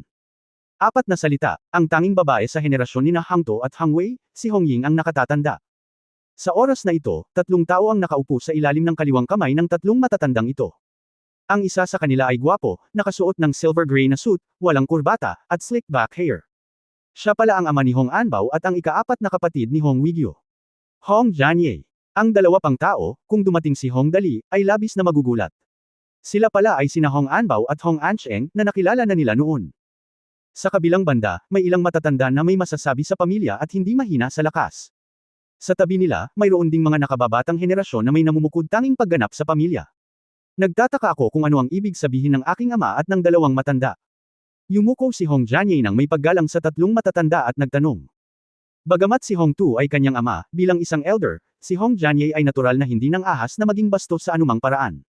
Jianye, kakasabi mo lang na si Dali ay magiging 18 taong gulang sa kalahating buwan. Ayon sa mga alituntunin ng pamilya, dapat suriin ng family inspection team ang kanyang talento sa negosyo, tama ba? Tumingin si Hong Tu kay Hong Jianye nang walang pakialam. Sinulyapan niya ito at mahinahong sinabi. Oo. Tumango si Hong Jianye. Sa orihinal, ayon sa mga patakaran ng pamilya, dahan daw ang sabi ni Hong Tu, ang mga anak ng pamilya na umabot sa edad na 18 ay sasailalim sa unang pagtatasa ng talento sa negosyo upang makagawa ng paunang pamamahagi ng asset. Gayunpaman, ang sitwasyon ng batang ito na si Dali ay espesyal. Ito dapat mong malaman iyon, tama? Oo, alam ko. Sinabi ni Hong Jianye, ngunit ang mga alituntunin ng pamilya ay hindi maaaring labagin, kung hindi, hindi sana ako nakapunta rito ng maaga kapag naitakda na ang isang pamarisan. Sino ang susunod nito sa hinaharap? Ang aking anak ay tapat at matapang, nang walang anumang pagkamakasarili. Pagkasabi niya nito ay tumango rin ang ibang matatanda ng pamilya, at hindi napigil ang mapangiti ng mga kabataang nakapaligid sa kanya. Halata namang ipinanganak siya. Ang lubhang marangal na si Hong Dali ay nainggit sa lahat. Oh, ang batang ito na si Dali ay may magandang background, ngunit siya ay nasa isang espesyal na sitwasyon. Ngayon siya ay malapit ng mag-18, at ang pagpupulong ng pamilya ay gaganapin na. Natatakot ako na mahirap para sa kanya na dumating pagkatapos. Selos, ang dalawang salitang ito ay kakilakilabot. Si Hong Dali ay may magandang background, ngunit walang lakas. Bagamat na-promote niya ang isang babaeng bituin sa unang yugto, maaari lamang itong ituring na isang fluke pagkatapos ng lahat, at hindi na mauulit ang mga bagay-bagay. Ngayon ay nababalitaan pa na halos magsunog na siya ng pera para gawin ito. Pinatugtog niya ang I am a singer, at gumastos ng higit sa 5 milyong yuan sa reserbang pondo sa isang hininga. Ngayon, ang mga taong ito ay sumugod sa pagpupulong ng pamilya upang mag-imbestiga, maliwanag na nilayo na bigyan ng babala si Hong Wigyu at sabihin sa kanya na ihinto ang pagpayag kay Hong Dali na gumastos ng pera ng walang ingat. Sa pag-iisip sa pagiging alibughangin ni Hong Dali, kapag nagsimula na ang grupo ng ekspedisyon at lumabas ang mga resulta, tiyak na gaano man kalaki ang paghanga ni Hong Wigyu kay Hong Dali, tiyak na mapipigilan siya kung lalabag siya sa mga patakaran ng pamilya. Kapag umabot sa edad na 40 si Hong Wigyu sa hinaharap, 70% ng lahat ng perang kinikita niya ay mababawi ng pamilya dahil walang kwalipikadong tagapagmana. Sa ganitong paraan, ang perang kinikita ni Hong Wigyu ay maituturing na paggawa ng damit pangkasal para sa iba. Gayunpaman, ang sinabi ng aking ika-4 na anak na si Hong Jianye ay makatwiran, at kahit na ang matanda mismo ay hindi maaaring direktang tumutol dito. Ang isa sa mga pinakamahalagang dahilan kung bakit ang pamilya Hong ay nagagawang umunlad hanggang sa antas na ito ay dahil sa mga alituntunin ng pamilyang nababalot ng bakal. Ang pamilyang Hong ay hindi nagpapalaki ng mga walang ginagawa. Ang sinumang miyembro ng pamilya na umabot sa edad na 18 ay dapat magsimulang mamuhunan sa ari-arian. Maaaring hindi niya ito personal na maasikaso dahil kailangan niyang mag-aral, ngunit hanggat ito ay isang industriya na kanyang pinumuhunanan, ang Forest City ng Hong Manor ay magpapadala ng mga espesyal na tauhan upang hawakan ito. Kung magkano naman ang kinikita mo, depende ang lahat sa pananaw ng mga miyembro ng pamilya na namumuhunan. Sa kasaysayan ng pamilyang Hong, may ilang malalaking playboy na nagpakasasa sa pakikipagtalik at nagpabies sa negosyo. Nang walang pagbubukod, sila ay ganap na ibinukod mula sa panloob na bilog sa pulong ng pamilya noong sila ay 18 taong gulang. Mula noon, bagamat nanatili pa rin sila, maaari akong magkaroon ng sapat na pagkain at damit, ngunit kung gusto kong mamuhay sa gayong walang ingat na paraan, ito ay ganap na imposible. Bagamat nagbuntong hininga si Hong Tu sa kanyang puso, naroon ang mga alituntunin ng pamilya, at ang sinabi ni Hong Jianye ay tumama sa pakay ni Hong Dali. May kabuluhan ang sinabi mo, ngunit naisip mo ba ang pisikal na kondisyon ni Dali? Tanong ni Hong Tu. Oo, ama. Sinabi ni Hong Jianye na may bakas ng panunuya sa gilid ng kanyang bibig, ngunit hindi ito dahilan para hindi siya mamuhunan. Ama, alam mo rin na kami, ang mga anak ng pamilya Hong, ay hindi kailangang magpersonal na mamuhunan pagkatapos na umabot kami sa edad na 18. Upang mapangalagaan ang negosyo, hanggat ang puhunan ay ginawa, natural na kakaunti ang mga dalubhasang tauhan upang mamuhunan sa negosyo, kaya't ang kailangan ko lang ay mamuhunan sa negosyo. Ano pa, huminto si Hong Jianye at sinabing dahan-dahan, narinig ko na gagawin ni Dali ang aking kalusugan sa panahong ito na nakikipaglaro ako saan man kasama si Tang Moxen mula sa pamilyang Tang, at hindi ako umuwi hanggang sa napakagabi sa aking palagay, hindi ba? Well, totoo iyon. Tumango si Hong Tu at sinabing, ang katawan ni Dali ay talagang lumakas kamakailan. Sa oras na ito, nakangiting sinabi ni Hong Wei, na nakasuot ng Tang suit, Brother Tu, gumaling na ang katawan ni Dali. Magandang balita ito. Nagpadala ako ng isang tao para sumilip noon. Not to mention that he is completely fine, at least he is not weak as before. Sinabi rin ni Hong Ying sa gilid, naku, ang batang si Dali ay may sakit mula nang ipanganak. Sa wakas ay lumakas siya at naging 18. Napakalupit ng Diyos sa kanya. Ito ang kapalaran at hindi na mababago. Sinabi ni Hong Tu na may mapait na ngiti, kung pag-uusapan, ginawa ito ni Dali noong nakaraan. 5 o 6 na taon na ang nakalipas na tinawag mo akong lolo, tama ba? Hindi ko alam kung matatawag ko siyang lolo sa susunod na makita ko siya. Nang marinig ang sinabi niya, mukhang malungkot din sina Hong Wei at Hong Ying. Sa pagsasalita tungkol sa kung alin, si Hong Dali ay pinanghawakan ng labis ang kanilang pag-asa. Ito ay kilala mula noong sinaunang panahon na sila ay mga kamag-anak ng ibang henerasyon. Higit pa rito, si Hong Dali ay anak din ni Hong Weiguo, ang pinakatanyag na tao sa henerasyong ito ng pamilyang Hong. Sa kasamaang palad, mas malaki ang pag-asa, mas malaki ang pagkabigo. Talagang nakakadismaya si Hong Dali. Pare, ikaw ang bahala, sabi ni Hong Jianye, kung tutuusin, may mga alituntunin sa pamilya. Well, kahit papaano may ilang araw pa bago ang kaarawan ni Dali, ika-28 ng Mayo, hintayin natin iyon. Sa huli, kahit na siya ang kasalukuyang nakatatanda ng pamilyang Hong, si Hong Tu ay pumayag lamang. Gustong-gusto niyang protektahan si Hong Dali, ngunit nakakalungkot na walang makakasira sa mga alituntunin ng pamilya. Sa sandaling marinig nila ang desisyon ng unang elder Hong Tu, ang mga miyembro ng pamilya sa paligid ay biglang nagsimulang magsalita ng tahimik, talagang pumayag ang unang elder. Sa pagkakataong ito ang alibughang anak ni Hong Dali ay nasa problema. Walang pagpipilian ng unang elder. Sino ang maglalakas loob na lumabag sa mga alituntunin ng pamilya? Kawawa naman ang bumalik sa Hong Dali. Well, actually, kung iisipin mo, nakakaawa si Hong Dali. Bagamat siya ay ipinanganak na mabuti, siya ay may sakit mula sa kapanganakan. Wala siyang magagawa tungkol dito. Hehe, hindi bale kung maganda ang background niya, pero na-kick out siya sa inner circle sa huli. Ngunit habang pinag-uusapan ito ng lahat, isang malalim na boses ng lalaki ang biglang tumunog. Sinasabi nila na kapag ang aking pamilya ay 18 taong gulang, sila ay ipapadala. Tungkol sa pangkat ng ekspedisyon. Tutol ako. Sa sandaling lumabas ang boses na ito, lahat ay tumingin sa direksyon ng pinto. Maliban kay Hong Weiguo, ang pinakanamumukod tanging henyo sa negosyo ng pamilyang Hong, walang ibang tao na makapasok dito nang walang abiso sa oras na ito. Nang makita ang pagdating ni Hong Weiguo, maraming tao ang nagsimulang bumulong muli, ito ang ikalimang tiyuhin na naririto. Karaniwang natutuwa siya kay Hong Dali, ngunit sa pagkakataong ito ay magiging isang magandang palabas siya. Maging layaw, sa harap ng mga alituntunin ng pamilya, kahit na, Uncle Wu, hindi mo ito basta-basta mababago, di ba? Mahirap sabihin, si Uncle Wu ay hindi isang ordinaryong tao, at walang pag-asa na magbabago ang mga bagay. Haha, Weiguo, nandito ka, sabi ni Hong Jianye sa kanyang mga mata. Ang malamig na liwanag ay kumislap, pagkatapos ay nawala, at nakangiting sinabi niya, kung pag-uusapan, malapit na ang ika-18 kaarawan ni Dali. Hindi na mababago ang mga alituntunin ng pamilya. Para sa pagpapaunlad ng pamilya kailangan kong kumilos ng may itim na mukha. Weiguo, huwag mo akong sisihin. Bagamat alam niya ang maliliit na plano ng kanyang ika-4 na kapatid na si Hong Jianye, ang Hong Manor ay hindi magandang lugar para maghiwalay. Bahagyang tumango si Hong Weiguo at sinabing, alam ko, sabi niya. Tumingin siya kay Hong Tu at sinabi, pare, napakahina ni Dali noon. Sa kabutihang palad, kamakailan lang ay binuksan ng Diyos ang kanyang mga mata at gumaling siya ng kaunti, ngunit maaari lamang itong ituring na bahagya. Dahil mismo sa kanyang kalusugan ay hindi pa na-expose si Dali sa mga usapin ng negosyo. Ngayong nasa mabuting kalusugan na siya, napakalupit bang hilingin sa kanya na sumailalim sa isang pagsubok sa talento. Tumango si Hong Tu at sinabing, oo, napag-isipan ko na ang dahilan nito noon pa, ngunit. Walang ibang sinabi si Hong Tu. Natural na naunawaan ni Hong Weiguo ang dahilan. Oo nga, narinig ko si Hong Jianye na nakangiti at sinabing, Weiguo, nakalimutan mo na, ang pangatlong kapatid natin ay mas masahol pa kay Dali. Siya ay kulang sa katalinuhan mula pa noong bata pa siya. Ganun pa man, dahil sa mga alituntunin ng pamilya kaya lang siya maaaring maging isang peripheral member. Alam nating lahat ito sa pamilyang Hong. Bagamat ikaw ay nagmamahal sa aking pamangkin na si Dali, hindi ka maaaring gumawa ng isang exception, hindi ba? Nanlamig ang mga mata ni Hong Weiguo, ngunit mabilis siyang kumalma. Natural na naiintindihan niya ang sinabi ni Hong Jianye. Sa kanilang henerasyon, ang panganay at pangalawang anak ay may mga karaniwang kwalifikasyon at halos hindi kumita ng maliit na porsyento ng kita bawat taon. Ang ikatlong anak ay ang pinakatrahedya. Siya ay ipinanganak na may mababang IQ at maaari lamang ituring na hindi tanga. Ngayon ang pamilya ay pumili ng isang lugar para sa kanyang pagretiro. Ang pang-apat na kapatid na si Hong Jianye ay may kakayahan, kung hindi siya maglalakas loob na pumunta ng direkta sa Hong Manor ng ganito. Ngayong may mga halimbawa na, hindi makatutol si Hong Weiguo, at bumantong hininga, sa totoo lang, sigurado ka bang hindi ka makakapasa sa inspeksyon ng may matinding lakas? Hindi naman sa hindi ka sigurado, nakangiting sabi ni Hong Jianye, gusto ko lang mapanatili ang mga alituntunin ng pamilya. Hindi ito dahil sa sarili kong pagkamakasarili. Matapos marinig ang mga salita ni Hong Jianye, hindi napigilan ni Hong Weigyo ang pagkibot sa mga sulok ng kanyang bibig, at ang kanyang malalaking palad ay bahagyang nanginginig. Tumawa siya ng malakas at sinabi, dahil sinabi mo, hindi ako magsasalita ng walang kaparirikan.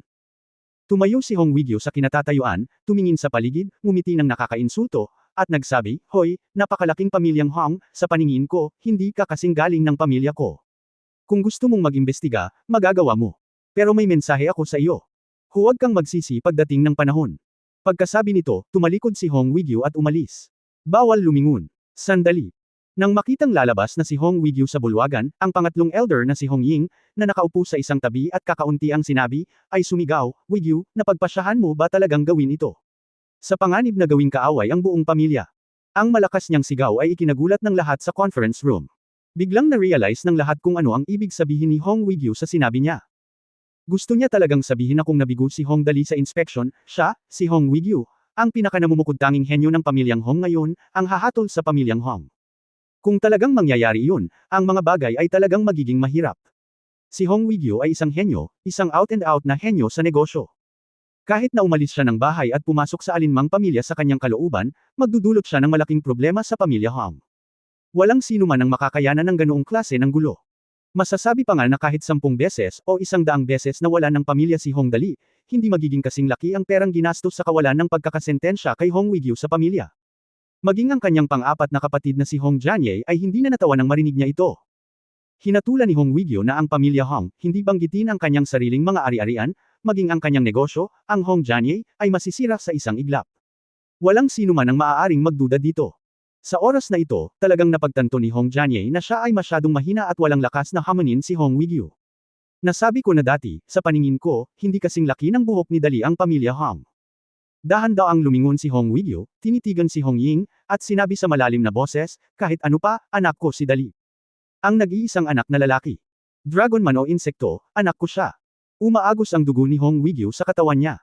Hehe, ang pinakanamumukod-tanging henyo ng pamilyang Hong ngayon ay hindi man lang maprotektahan ang sarili niyang anak. What or once make the point of 100 billion? Pagkasabi niya nito ay tumahimik na ang buong audience. Naramdaman ng lahat ang determinasyon ni Hong Weigyo mula sa kanyang mga salita. Ngayon dalawa na lang ang pagpipilian.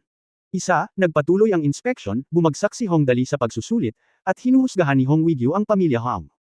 Pangalawa, kanselahin ang inspection at labagin ang mga patakaran ng pamilya. Dapat sabihin na wala sa dalawang opsyon na ito ang madaling piliin. Sa sandaling ito, lahat ng tao sa malaking conference room ay nakatutok sa instigator, si Hong Jianye. Siyempre, hindi masyadong palakaibigan ang tingin sa kanilang mga mata. Kung talagang mapipilitin si Hong Weigyo sa pamilya Hong, walang makakayanan ng mga kahihinatnan. Si Hong Jianye ay nababalot ng malamig na pawis. Talagang hindi niya inaasahan na pupunta si Hong Weigyo sa hakbang na ito at maglakas loob na pumunta sa hakbang na ito. Sa puntong ito, makakapit lang siya, kung hindi, hindi na siya magkakaroon ng foothold sa pamilya Hong. Sinubukan ni Hong Jianye na kumalma, ngunit wala siyang sapat na kumpiyansa, Weigyo, ito ay dahil din sa mga alituntunin ng pamilya. Hindi mo ako masisisi. Bakit kita sisisihin? Ngumisi si Hong Weigyo at binatukan, ano sa palagay mo? Siyempre naiintindihan ko. Tama na. Nang makitang nagiging tensyonado na ang kapaligiran, biglang tinapik ni Hong Tu ang upuan at sinabi sa malalim na boses, Weigyo, ikaw ang aking pinakamahalaga at pinakamagaling na anak. Gusto ko rin si Dali mula pa noong bata ako, at ngayon ay umaasa ako sa aking katandaan ng isang beses. Naantala ang inspeksyon ng pamilya. Sa sandaling matapos siyang magsalita, ang buong conference room ay tumahimik sa loob ng maikling panahon, at pagkatapos ay sumabog ito, Elder, paano mo mababaliwala ang pamilya? Mga panuntunan. Oo, nagtakda ito ng isang president. Paano natin ito magagawa sa hinaharap? Imposibleng gawin ito nang walang mga patakaran. Aalis ng bansa. Tumahimik ka. Si Hong Wei, ang pangalawang elder na palaging nakangiti, ay biglang sumigaw, hindi mo na turn para magreklamo tungkol sa ganitong bagay. Makinig ka muna kay Brother 2. Karaniwan siyang mabait, ngunit sa pagkakataong ito ay puno ng masasamang espiritu ang mukha ni Shi. Alam ng sinumang nakakakilala sa kanya na hindi siya madaling magalit, at kapag siya ay nagalit, siya ay magagalit. Kaya pagkasabi niya nito, tumahimik agad ang lahat. Nang ganap na tumahimik ang conference room, dahan-daang sinabi ni Hong Tu, Weigyo, ang kalusugan ni Dali ay nasa masamang kalagayan noon, at ngayon ay nagpapakita na siya ng mga palatandaan ng pagbuti. Ito ay isang magandang bagay. Hindi ko siya ipapahiya, at hindi ko muna ipapadala ang pangkat ng inspection sa ngayon. Ako ay nasa labas, ngunit mayroon akong kondisyon. Okay, ama, mangyaring sabihin sa akin kung mayroon kang anumang mga kondisyon. Nang marinig na ang mga bagay-bagay ay umikot, halos lumundag ang puso ni Hong Wigyu sa kanyang lalamunan at sa wakas ay ibinalik niya ito at nagmamadaling sinabi, kung kaya mo. Handa akong kumita ng kanyang bahagi. Haha, hindi ako ganun Kaisengit. 2 beses na umubo si Hong Tu at sinabing dahan-dahan, nabalitaan ko na ang bata ay gumugol ng oras na ito. Maraming pera, at maraming bagay na ginawa sa mga piraso at piraso. Oo. Tumango si Hong Wigyo, mukhang dahil dito mas gumanda ang kanyang kalusugan. Well, there is no need for inspections. He has done it before. I don't blame him for not want to be involved in business matters due to physical reasons. Huminto si Hong Tu at pagkatapos ay nagsabi, kaya, hindi ko susubukan ang kanyang talento sa negosyo. Sa pagkakataong ito, gagawa ako ng exception at bibigyan ko siya ng ibang pagsubok. Isa pa. Paraan. Nagtanong si Hong Wigyo, ano iyon? Ayon sa mga alituntunin ng aming pamilyang Hong, ang mga anak ng pamilya ay makakatanggap ng kabuuang 10 milyon sa mga asset para sa pamumuhunan. Dahan-daang sinabi ni Hong Tu, kung gayon, batay sa pamumuhunan, kakalkulahin natin ang kabuuang kita batay sa 1 taon, tama ba? Well, oo. Tumango si Hong Wigyo. Ngunit dahil ang batang ito na si Dali ay hindi pa na-expose sa negosyo, hindi namin magagawa ito sa ganitong paraan, kung hindi, ito ay magiging hindi patas.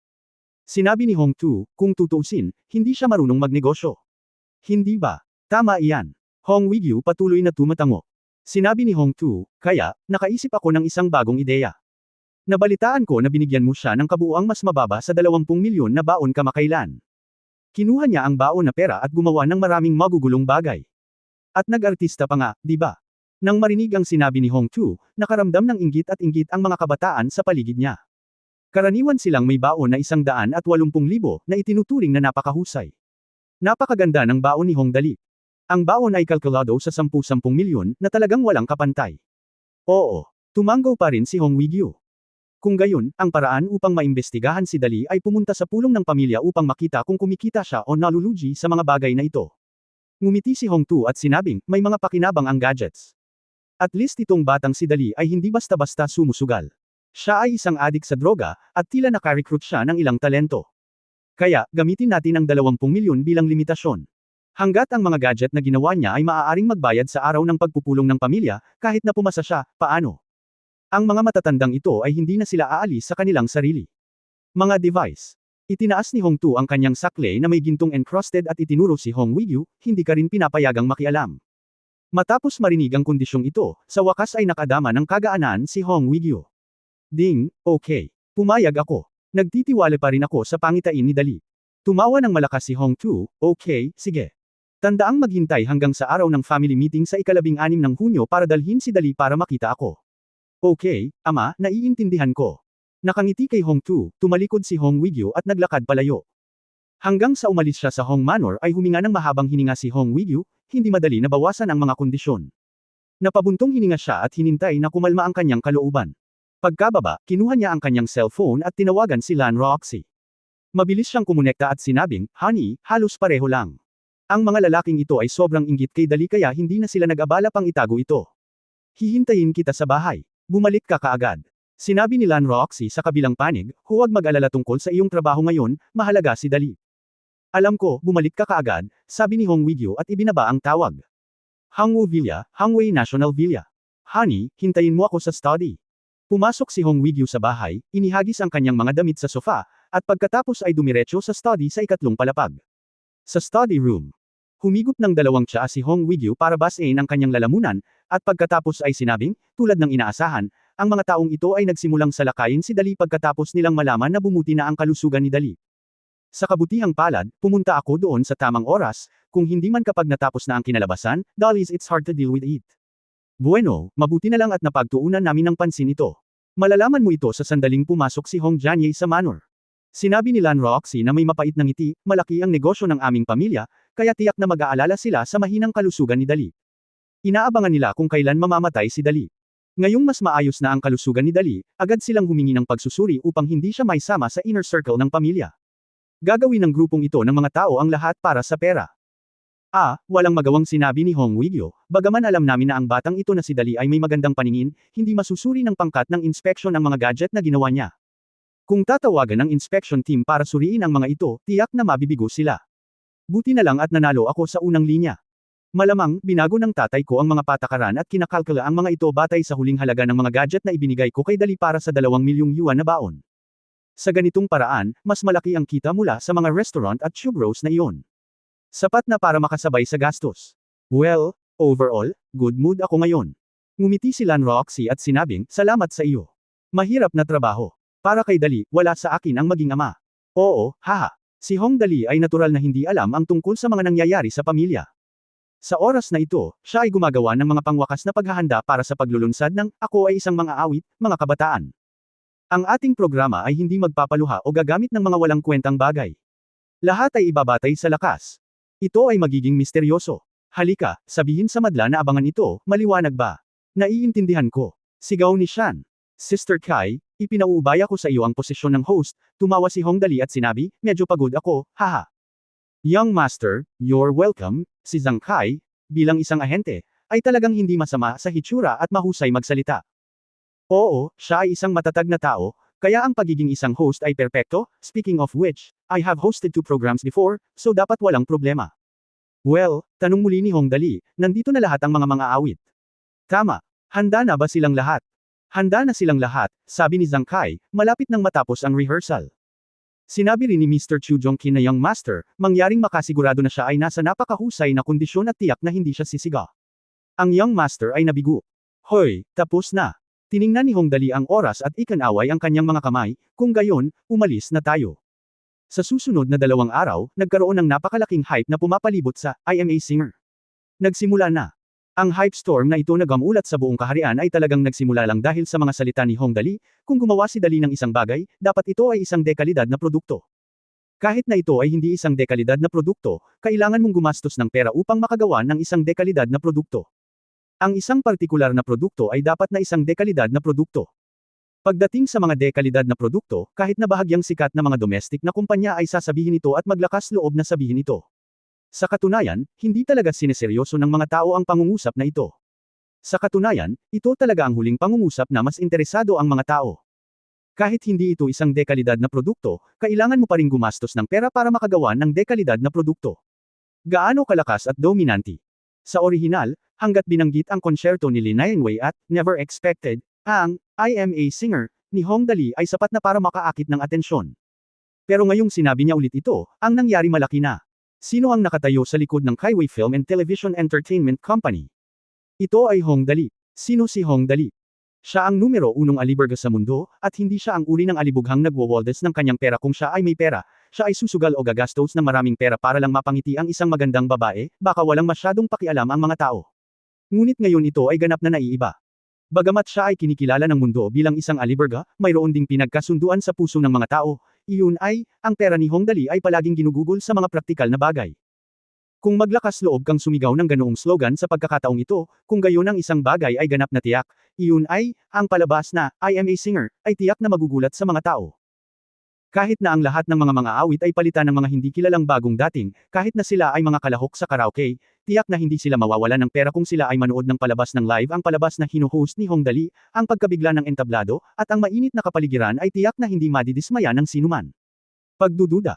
Sa makatuwid, ang I Am a Singer ay hindi pagaganapin. Ang hype ng Kaiwei Film and Television para sa programang ito ay pinalawak na ang lugar ng pag-atake nito, pinasabog ang buong kaguluhan sa lipunan, at puspusan ang pag-hype up ng pangalang I Am a Singer. Hindi kalabisan na sabihin na hindi mo mapanood ang programang ito, ngunit hindi mo maiwasang malaman na may ganitong programa.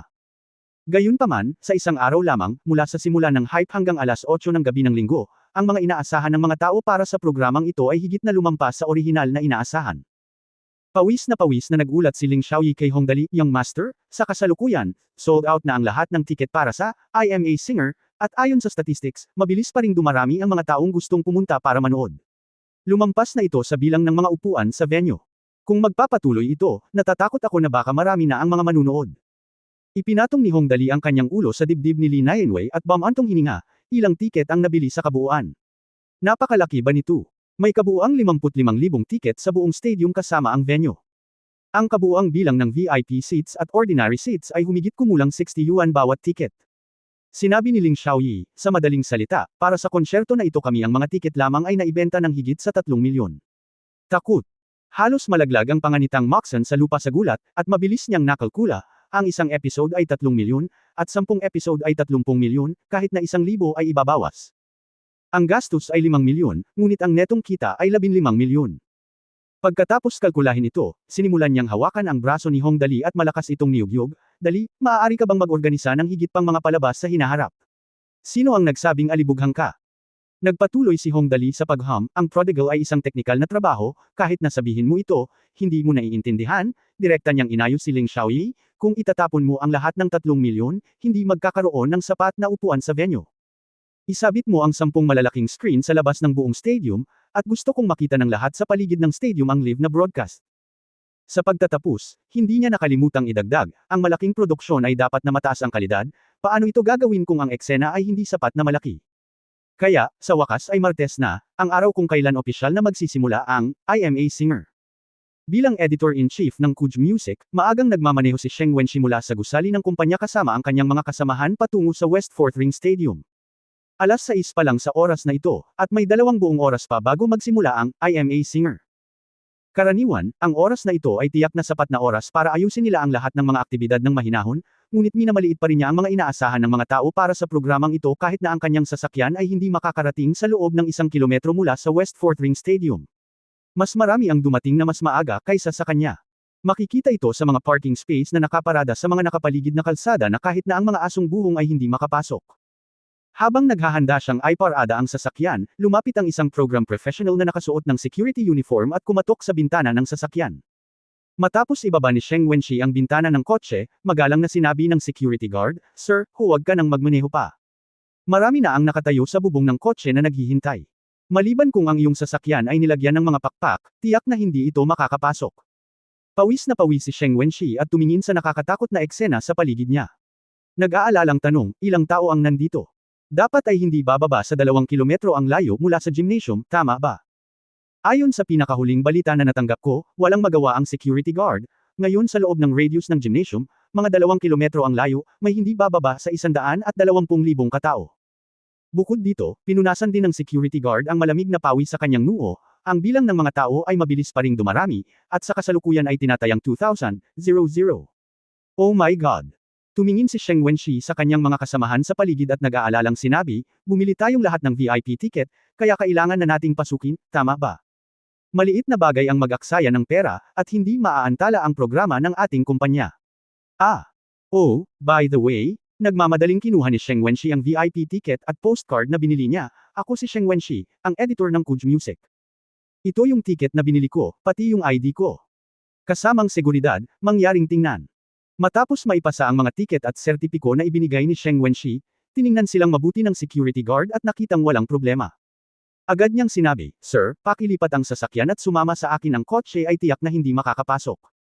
Sa kabutihang palad, ang aming boss espesyal na inihanda namin ang 20 helicopter. 20 helicopter.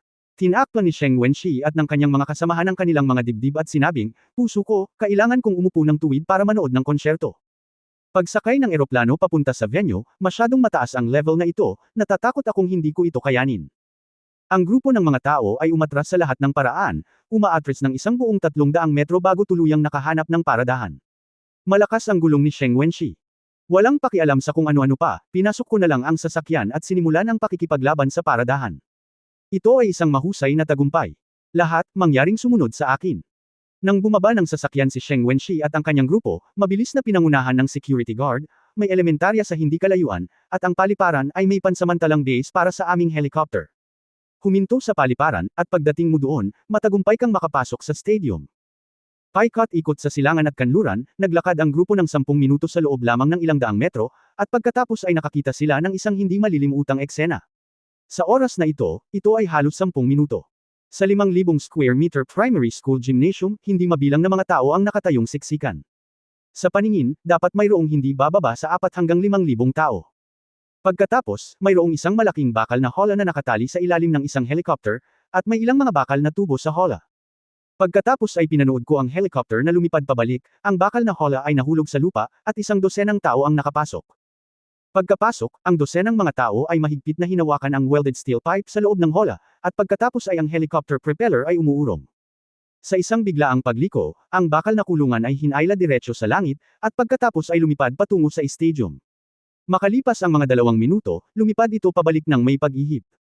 Napatingin si Sheng Wenshi at ang iba pa sa mga palad nila. Nabalot ako ng malamig na pawis. Mukhang hindi ganoon kadaling sumakay ang helicopter na ito. Kailangan kong sabihin na dahil may sapat na mga helicopter, mabilis silang lumipad, at sapat na mga tao ang hinihila nila si Sheng Wenshi at iba pa sa wakas ay pumasok sa bakal na kulungan bandang alas 7:40. Matapos makapasok sa hola, mahigpit na hinawakan ni Sheng Wenshi at ng iba pa ang bakal na tubo sa loob ng hola at inilagay ang kanilang mga kabayo. Kinuha ng security guard ang walkie-talkie at sumigaw, "Bumangon ka." Bumangon ang helicopter ng pasuray-suray. Si Sheng Wenshi ay hindi nakakalipad noon. Wala naman siyang naramdamang mali. Ngayon ay talagang naunawaan na niya kung ano ang pakiramdam ng iangat ang kanyang mga paa sa lupa at nakabitin sa hangin na balot siya ng malamig na pawis, ngunit sa kabutihang palad, hindi nagtagal ay tuluyan na siyang napuspos ng ibang mga tanawin. Naakit ang nakaraan.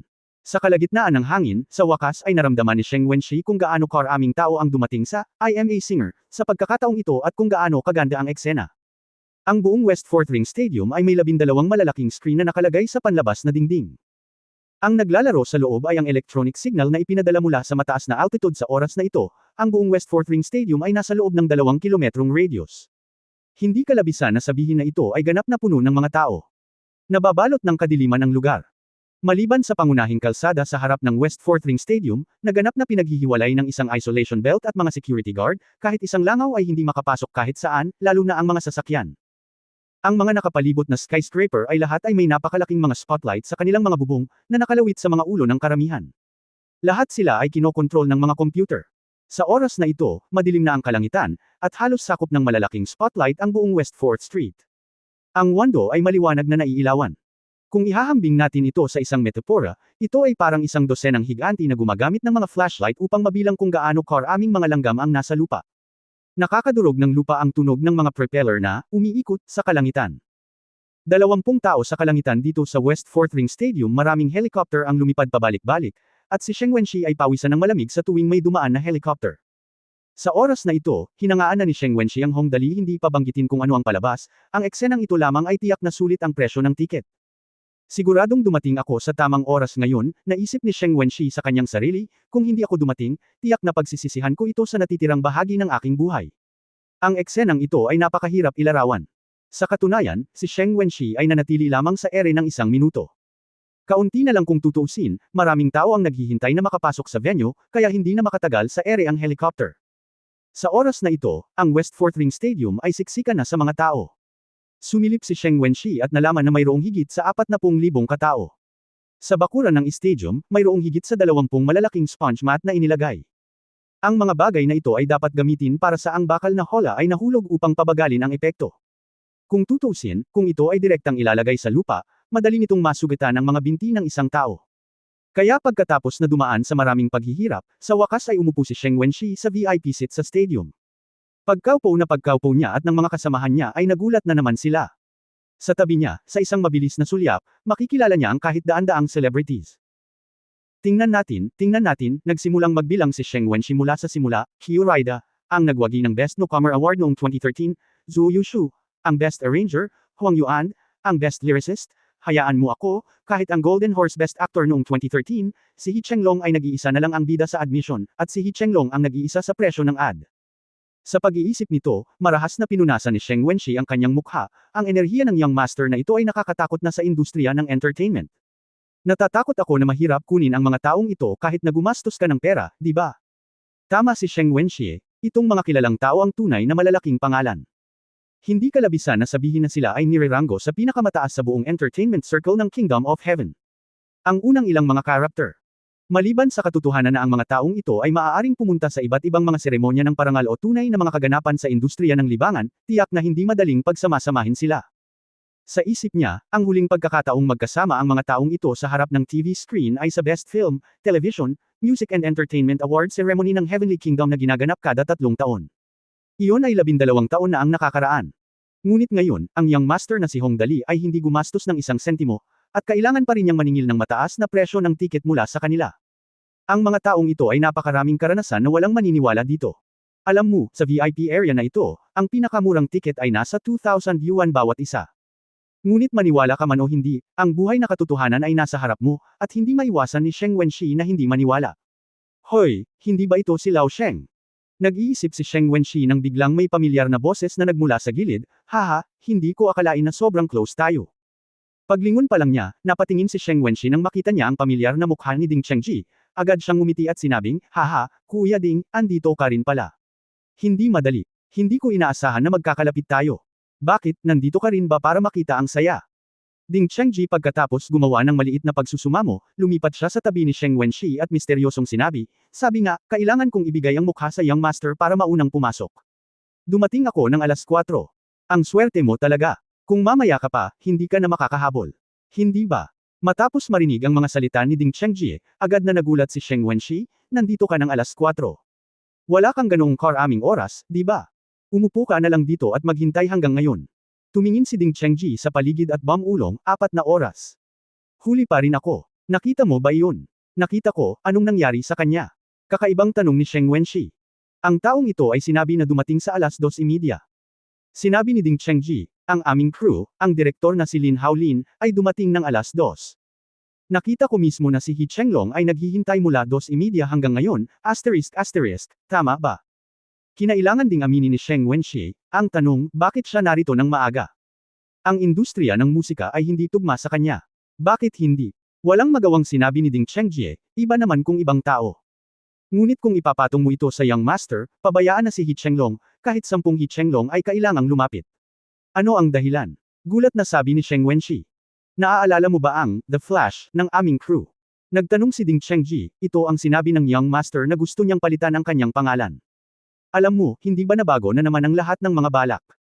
Nag-aalinlangan na nagtanong si Sheng Wenxi, ano ang problema? Anong mali? Anong mali? Sinabi ni Ding Chengji, nakita mo ba ang martial arts scene na iyon? Ito ay tunay na kung fu na pinasa mula noong sinaunang panahon. Hindi ako nagyayabang sa iyo. Alam mo ang payat na matandang iyon doon, di ba? Nakita ko mismo na ang isang puno na kasing kapal ng braso ng isang bata ay nabali sa isang hampas lamang ng kanyang palad. Sa puntong ito, seryosong sinabi ni Ding Chengji, ito ay tunay na kasanayan. Si He Chenglong ay kilala bilang numero 1 kung fu star sa bansa. Ano ang naramdaman niya nang makita niya ang video na ito? Sa sandaling lumitaw ang kung fu, ang kanyang titulong hari ng kung fu ay maaaring hindi garantisado. Paano ko pa ilalagay ito? Tumawa si Ding Chengji, bakit sa tingin mo siya ay nababalisa? Sabihin ko sa iyo, tiyak na mas malala siya ngayon. Lahat ay nababalisa. Kung tutuusin, ang trono ng numero 1 kung fu king ay malamang na mawala, at walang sino man ang mauupo. Ngayon ay tiyak na siya ay nag-iisip tungkol sa kung paano makipag-ugnay sa hinaharap na Panginoon, kung hindi. Talagang si young master. Umiling si Sheng Wenxi at mapait na ngumiti, oh, sinong mag-aakala na ang alibughang kinikilala ng mundo ay magkakaroon ng ganoong kalaking lakas? Prodigal. Umiling si Ding Chengji, higit pa sa isang aliberga, siya ay isang sobrang aliberga. Sabihin ko sa iyo, narinig mo na ba ang tungkol sa binagong plot ng ating pelikula? Sa isa sa mga binagong plot, sinabi ng batang bida na hindi sinasadyang nakapasok ang bida sa isang kuweba at mayroong isang jade statue ng isang fairy sister sa loob. Guess what? Anong mali? Tanong ni Sheng Wenxi. Sinabi ng young master na ang jade statue ay dapat totoo. Napabuntong hininga si Ding Chengji, talaga. Isang estatwa na kasing tangkad ng tao. Sa mga hilaw na materyales at mga inukit, ang gayong estatwa ay nagkakahalaga ng hindi bababa sa 300,000 yuan. Ang aming. Sinabi ng direktor na si Lin na gawa ito sa katumbas o gawa sa bato, ngunit tumanggi ang young master na magsabi ng anuman. Oy, hindi pa ako nakakita ng ganyang alibughang tao. Ang isang simpleng prop sa pelikula ay nagkakahalaga ng 300,000 yuan. Damn it! Hindi ba? Napabulala si Sheng Wenxi, walang makakagawa nito. Tama. Ngayon naiintindihan ko na talagang hindi aksidente na ang young master ay makakagawa ng isang bagay na hindi ko inaasahan na ang young master ay may isang mahiwagang ideya na mahirap tanggapin. Ito ay ang kwento ng The Flash na nabago, maaari kong garantiya na ang rate ng pagdalo ay tataas ng hindi bababa sa 30%. Itinaas ni Ding Chengji ang tatlong daliri, mababago ang plot na ito kumpara sa orihinal. Ito, dalawang salita lang. Walang magawang sinabi ni Sheng Wenxi, kung mas marami akong exposure sa magic ng young master, mas nagiging halata ito. Hoy, Laoding, paano naman ang I am a singer? Sa pagkakataong ito, batay sa ugali ng young master. Dapat bigyan ko ng sorpresa ang lahat, tama ba? Tapos kailangan mo pa magtanong. Pagtibay ni Ding Chengji, may mga sorpresa, ito ay isang tanong ng malaki o sobrang laki. Okay, wala nang katarantaduhan, panuurin natin ang malaking screen, ako ang pagbubukas ng seremonya ng singer, ay magsisimula na. Fuck you. Nang sabihin niya ito, nang tumingin siya sa malaking screen, naglabas siya ng isang klasikong sumpa ng Chino. Dahil sa mga oras na ito, nakikita niya ang tunog ng tap, tap, tap, Tap, nayabag sa liblib na kalsada, tapos may nakita siyang eksenang hinding-hindi niya makakalimutan sa buhay niya. Sa tuyong kalsadang iyon, may 10 tao at 50 linya ng mga security guard sa kabuuan, nakasuot ng maayos na uniforme, mabagal na naglalakad sa mga hakbang ng gansa. Hindi, di ba? Nang makita ang poster na ito, lubos na nabigla si Sheng Wenxi. Siyempre, natigilan din si Ding Chengji sa kanya, ito. Ilang security guard na ang kinuha ng Young Master. Damn it. May 10 ang magkasunod. This series must be at least 50 rows, right? 500 security guard ang nangunguna. Sa oras na ito, sa malaking screen, humigit kumulang 500 mga security guard ang naglalakad ng sabay-sabay, at sa kalangitan ay higit sa 20 helicopter. Siyempre, ang higit sa 20 sa mga helicopter ay may pananagutan sa transportasyon, at 3 o 4 lamang ang aktwal na responsable para sa paggawa ng pelikula. Ngunit tila may napakaraming helicopter na nagsasagawa ng aerial operations. Bilang karagdagan sa 500 security guard sa simula, ang mga ilaw ng higanteng mga spotlight sa mga nakapalibot na gusali ay pare-parehong kumikinang sa pangunahing kalsadang ito. Ang kagilahil-alas na eksena lang ang nagpa-excite sa mga manunood na hindi nakapasok sa venue. Malalim ang aming pakiramdam na ang araw na ito ay hindi walang kabuluhan. Para naman sa lokal na madla, labis silang nanghihinayang baka pagsisisihan nila ito sa natitirang bahagi ng kanilang buhay sa pamamagitan ng pagtitipid ng 10-10 dolyar sa mga tiket. Nagbukas ng daan ang 500 security guard sa harapan, na sinundan ng malapitan ng 8 bituin na lumahok sa IMA Singer. Bawat isa sa kanila ay isang maliit na team, na binubuo ng mga celebrity, managers, 5 security guard at 10 reporter, na sumusunod sa likod ng 500 security guard sa harapan. Ang hitsura lamang ay sapat na upang mapahiyaw ang mga tao kahit saan sila magpunta, sila ay malugod na tinatanggap at sinisigawan ng lahat na parang mga internasyonal na superstar. Hindi naman kalabisan na sabihin na base sa eksenang ito pa lang, walang magdududa na sila ang mga nangungunang celebrity sa mundo. Naglalakad si Chu Jongkin sa harapan. Napaka-elegante na niya. Sa oras na ito, kumakaway siya sa nakapaligid na madla sa isang chic na paraan. Kasabay ng kanyang makinang na damit na may mga diamante at bakal na mga kuko, at sa kanyang umaagos na mahabang buhok at salaming pang-araw na akmang-akma sa hugis ng kanyang mukha. Sa sandaling ito, tila siya ay sinapian ng kaluluwa ni Michael Jackson, ang internasyonal na superstar sa lupa, at muling isinilang sa ibang mundo. Lahat ng naruroon ay naghiyawan. Marami pang ang mga manunood sa eksena ang nakoma dahil sa sobrang excited. Agad namang sumugod ang mga security guard para tulungan silang bumaba para makapagpahinga. Huwag na tayong mag-usap ng kung ano-ano. Ngayong pambungad lamang, ang IMA Singer ay nakakuha na ng sapat na atensyon. At ito ay malayong matapos. Sa likod ng pangkat ng 8 mga awit ay isang mas makapangyarihang pormasayon. Mayroong 10 tao sa isang hilera, 50 tao sa isang koponan, at isang kabuuang 9 na parisukat na koponan ng mga security guard ay sumunod sa likod. Hawak ng mga security guard na ito ang pulang pambansang bandila ng kaharian ng langit sa kanilang mga kamay, nagmarcha at sumigaw ng mga slogan. Ang kanilang karangyaan ay halos maihahambing sa parada ng militar ng pambansang araw.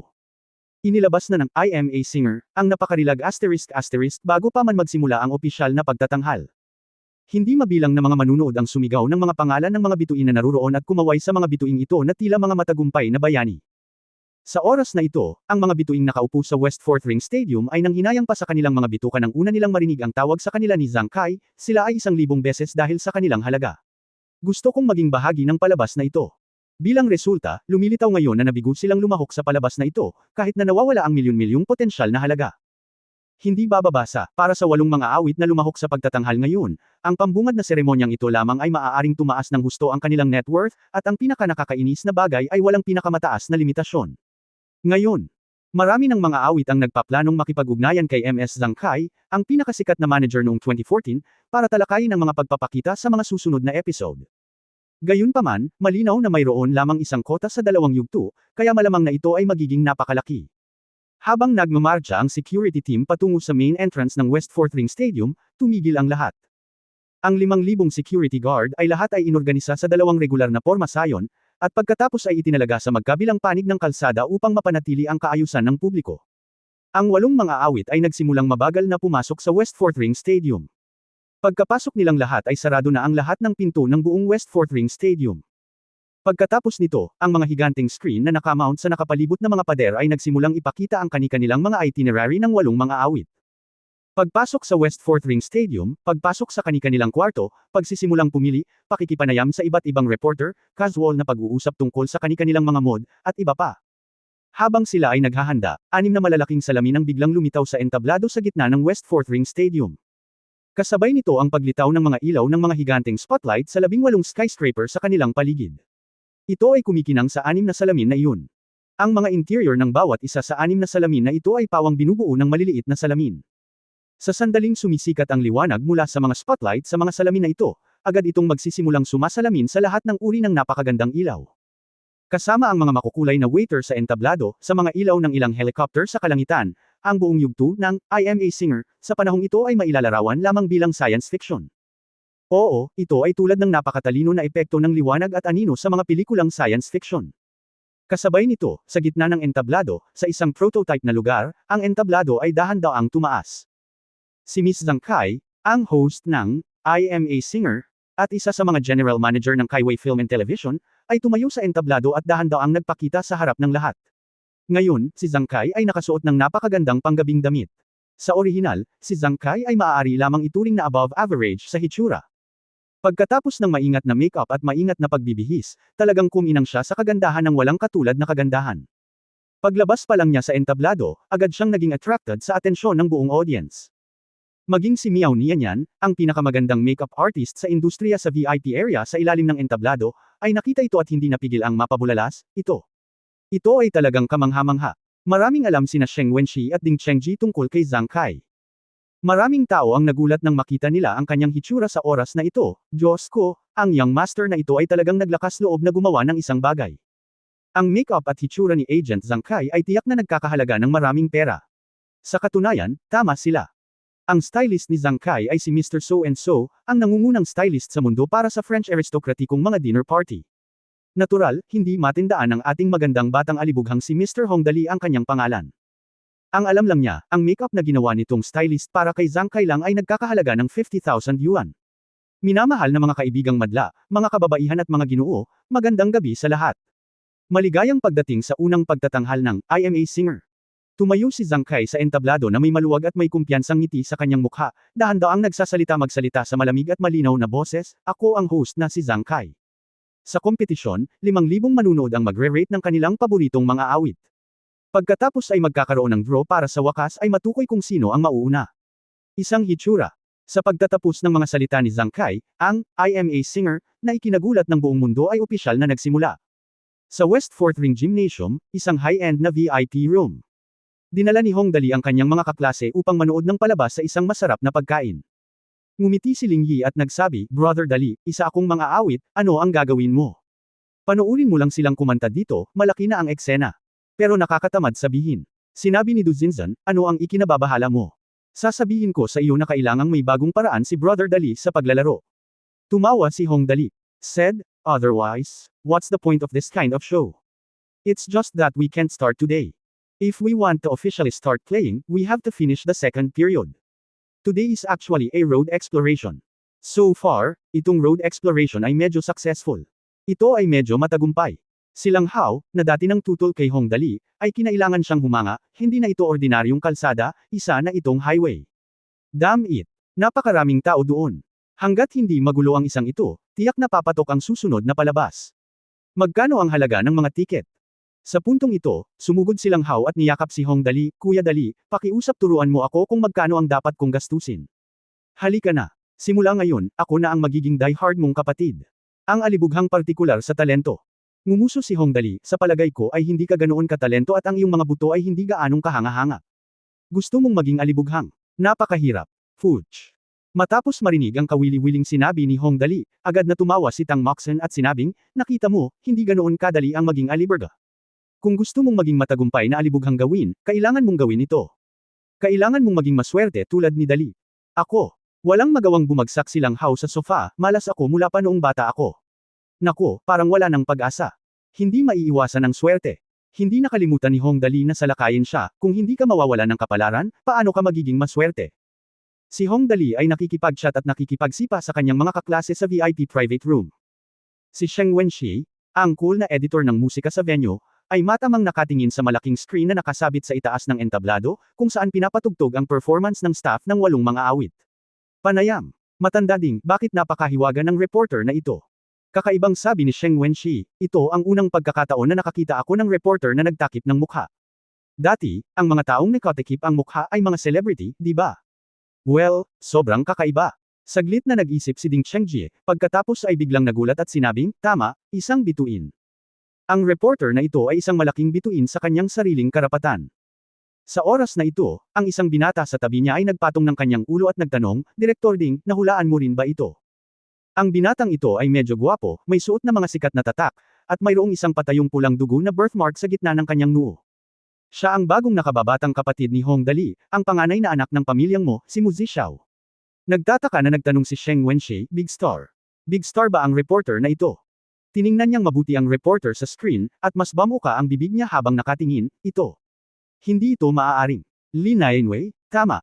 Oo nga naman, para bang kinukumpirma ang mga sinabi ni Sheng Wenxi, dahan-daang tinanggal ng babaeng reporter ang scarf at salamin sa kanyang ulo, at isang magandang mukha ang biglang lumitaw sa malaking screen. Ang ganoong close-up ay agad na nagpabaliw sa lahat ng audience sa loob at labas ng venue. Nagkaroon ng nakakatakot na katahimikan sa buong West Fourth Ring Stadium. Pagkalipas ng 5 segundo, nagsimulang tumunog ang malakas na tagay. Sunod-sunod na alon, hindi mabilang na tao ang sumisigaw ng pangalan ni Li Nianwei. Hindi ko na alam kung gaano karaming tao ang sumisigaw. Nagsimula siyang umiyak ng mapait. Naantig at naantig ang mga manunood sa stadium na ang perang ginastos nila ay napakaganda. Habang ang mga tao sa labas ng stadium ay pinupukpok ang kanilang mga dibdib at paabakit ito ay dumating ng huli. Kung pupunta ka ng mas maaga para bumili ng tiket mo, hindi ka ba makakalapit sa Diyosa sa puso mo? Weiwei, mahal kita. Diyosa, ikaw ang aking Diyosa. Ang overwhelming cheers. Ngayong gabi, ang ganoong eksena lang ay sapat na para maging excited ang lahat hanggang madaling araw. Ang Hong Dali na ito ay talagang isang mapagbigay na tao. Bumagsak si Sheng Wenxi sa upuan, walang lakas, ang lakas ng loob mong hayaan si Miss Li Nianwei na kumilos bilang isang pansamantalang reporter para interviewin ang mga celebrity na ito. Ang labis na paggamit at hindi gaanong paggamit ay talagang basura. Ang tunay na aliberga ay talagang masasabing ang tunay na katalinuhan. Kinailangang aminin ni Ding Chengji, sa ganito lang, malamang na sasabog ang ratings ng palabas na ito. Siguradong sold out na ang mga tiket para sa mga susunod na episode. Kailangan kong sabihin, talagang kumbinsido ako ngayon. Mapait na ngumiti si Sheng Wenxi, ang mga ideya ng taong ito ay hindi kailanman masama. Tingnan mo ang mga kilalang domestic singer na nakaupo sa tabi mo. Marami sa kanila ang tila naglalaro. Talagang gusto kong lumahok sa palabas na ito. Walang silbi na makipag-ugnayan sa akin ngayon, napakunot ng noo si Ding Chengji, 2 round lang ang kinailangan para maalis ang isang mga awit. Napakadali bang makuha ang pwesto? Pero sa palagay ko, ganoon pa man. Hilingin sa kanila na bigyan ng Young Master ng daan-daang libo, at payag silang lahat. Sa tingin ko ito ay halos pareho. Nakangiting sabi ni Mu Zhixiao sa gilid, napakadaling gamitin ang makapangyarihang paraan, hindi mo kayang masaktan. Noong una, tinatawanan ko siya sa paggastos ng napakaraming pera. Ngayon namamaga ang mukha ko. Namamaga din ang mukha ko. Walang magawang umiling si Sheng Wenxi, kalimutan mo na ito, sobra na. Manhid ako, manood muna tayo ng palabas. Kaya't sa gitna ng nakakadurog na tagay ng mga manunood, nagsimula ang unang episode ng I Am a Singer sa contestant drawing session. Xu Zhongqin, Liu Yuqiong, Zia Yuyao, Fei Chang, Yang Jun, Panda, Zhang Ruoyu, Li Xiao. Sa pagtingin sa mga manlalarong ito, hinawakan ni Sheng Wenxi ang kanyang baba at sinabing, kung pag-uusapan, ang lineup na ito ay talagang hindi itinuturing na kabilang sa mga nangungunang domestic player. Ito ay isang star cast, ngunit napansin mo ba na ang cast na ito ay may isang katangian? Mukhang ang taong nasa likod ng palabas ay medyo marunong makita. Tumango si Ding Chengji at sinabing, well, lahat sila ay mga napakahusay ngunit nabigo dahil sa iba't ibang dahilan. Itong si Liu Yuqiong ay ang uri ng tao na may talento ngunit walang pagkakataon. Si Zia Yuyao ay magaling din, ngunit siya ay medyo pangit. Si Fei Chang at Yang Jun ay parehong may halaga, kaya malamang na sila ay may reputasyon bilang isang lalaking singer at medyo mababa ang kanyang edad, ngunit dahil sa kanyang numero 1 accent ng lalaki. Si Zhang Ruoyu ay may magandang kakayahan at magandang imahe. Siya rin ay isang tipikal na tao na may kakayahan ngunit walang mga pagkakataon, hindi siya maaaring maging sikat kahit na ano, ngunit sa kasamaang palad ay walang magagandang kanta sa mga susunod na panahon, at ang kanyang kasikatan ay naging isang nangungunang kapatid sa industriya ng musika. Oo, sa ganoong line-up. Haha, ngayon ay talagang labanan sa pagitan ng mga dragon at tigre. Magiliw na ngumiti si Sheng Wenxi, sa gininto ang mukha ni Xu Zhongqin, tiyak na siya ang mauuna sa panahong ito. Hindi magiging madali para sa natitirang 7 tao na makipagkompetensya para sa 6 na pwesto. Tumango si Ding Chengji, ito ay isang unspoken rule sa pangalan, at lahat ay hindi taut-utol. Okay, simulan na natin. Tingnan natin kung sino ang makakatapos ng pangalawa sa panahong ito. Sa orihinal, ayon sa likas na konsepto ni Sheng Wenxi at Ding Chengji, ang ganitong uri ng kompetisyon kahit na may sapat na mga gimmick bago magsimula ang palabas, karaniwang magiging pareho din ito pagkatapos aktwal na magsimula ang kompetisyon. Ito ay walang iba kundi ang mga mang-aawit na nagpe-perform ng paisa-isa sa entablado, sinusubukan ang kanilang makakaya na pasayahin ang mga manunood upang maaari nilang iboto ang pinakamaraming tao hangga't maaari. Ang mga resulta sa lalong madaling panahon ay iniwan silang ganap na masindak. Ang unang lumitaw ay ang 22 taong gulang na batang mang-aawit na si Zhang Ruoyo. Sa orihinal, siya ang uri ng tao na may magagandang kakayahan at magandang imahe. Siya ay isang tipikal na halimbawa ng isang taong hindi kailanman magiging tanyag kahit na mayroon siyang kakayahan ngunit walang pagkakataon. Nakahanda rin sina Sheng Wenxi at Ding Chengji na pumikit at makinig sa mga kanta. Dahil dito, nang maghahanda na sila para makinig sa kanta, biglang nagdilim ang mga ilaw sa entablado. Ang biglaang pagbabagong ito ay nagdulot ng pagkalito sa lahat. Palaging iniisip ng mga taong naruroon na dapat ay kumikinang ang mga ilaw ng mga awit sa entablado, baka masyadong dim ang mga ilaw para maliwanagan ang kanyang mukha. Pero hindi ba inasahan na magkakaroon ng problema sa lighting pagdating ng unang singer sa stage? Hindi, umiling si Ding Chengji at sinabing, si Young Master ay talagang hindi isang taong gagawa ng ganoong mababang antas ng pagkakamali. Sigurado ako dito. Ngunit ano ang nangyayari sa liwanag na ito? Si Sheng Wenxi ay puno rin ng mga pagdududa at nagtanong ng kakaiba, ang ganoong dim na liwanag ay hindi maipaliwanag ng malinaw ang iyong mukha. Pagkasabi niya nito ay biglang tumahimik ang buong gymnasium. Isang nakakatakot na katahimikan. Mayroong higit sa 50,000 mga manunood sa madla, at sa oras na ito, nagkaroon ng ganap na katahimikan. Parang ang dating mataong metropolis ay biglang naging patay na lungsod. Ang dahilan ay talagang napakasimpleng sabihin, dahil sa tabi mismo ni Zhang Ruoyo, isang maliit na liwanag ng bituin ang aktwal na lumitaw. Ito ay tunay na liwanag ng bituin. Lumitaw ang mga bituin sa kanyang paligid na parang mga bituin, at ang tuktok ng kanyang ulo ay lumitaw sa lahat ng espasyo sa paligid ni Zhang Ruoyo sa entablado. Yung mga bituin, yung iba dilaw, yung iba blue, yung iba purple, yung mga mata ng mga bata, kumikislap, sobrang ganda, sobrang ganda. Ito na. Laking gulat ni Ding Chengji. At the same time, hindi lang siya ang nabigla, lahat ay nagulat. Napabulala si Sheng Wenxi, ano ito? Ang napakagandang larawang ito. Ito ay isang 3-dimensional na projection. Sumigaw si Mu Zixao sa gilid, ito ang uri ng 3-dimensional na projection sa mga pelikulang science fiction, Diyos ko. Na-master mo na ba ang teknik na ito? Oo naman, kasama ng bulalas ni Mu Zixao, dahan daw ang lumitaw ang maliliit na bulalakaw sa paligid ng katawan ni Zhang Ruoyo. Ang mga bituin ay napakaliit, ngunit sila ay tunay. Kapag nakita sila ng mga nakapaligid na madla, hindi nila maiwasang maabot at hawakan sila para makita kung totoo o peke ang mga bulalakaw na iyon. Nakakaloka. Sa oras na ito, sa puso ng lahat, tanging ang salitang, shock, lang ang makapaglalarawan sa kanilang kalooban sa oras na ito. At nang ang lahat ay labis na namangha, nagsimula ang pasimula sa sikat na kanta ni Zhang Ruoyo, Starlight Teardrops. Mga high-end na VIP room. Sa pagtingin sa tanawin sa kanluran, natulala si Ling Yi. Bigla siyang tumalon at niyakap si Hong Dali asterisk, at sumigaw, kapatid na Dali. Ito ba ang holographic projection mula sa science fiction na pelikula?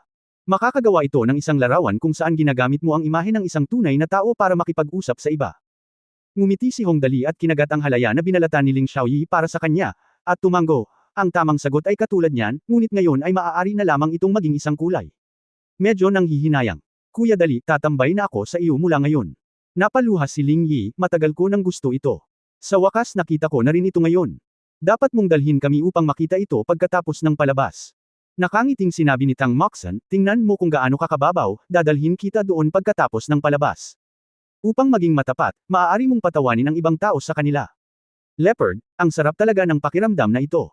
Tumitig si Du Zinzan sa entablado sa ibaba, walang imek sa loob ng mahabang panahon, at sa wakas ay nagsabi, Young Master, binilang ko ang aking mga daliri ngayon, at alam ko na talagang gagawin ito muli ni Brother Dali sa pagkakataong ito.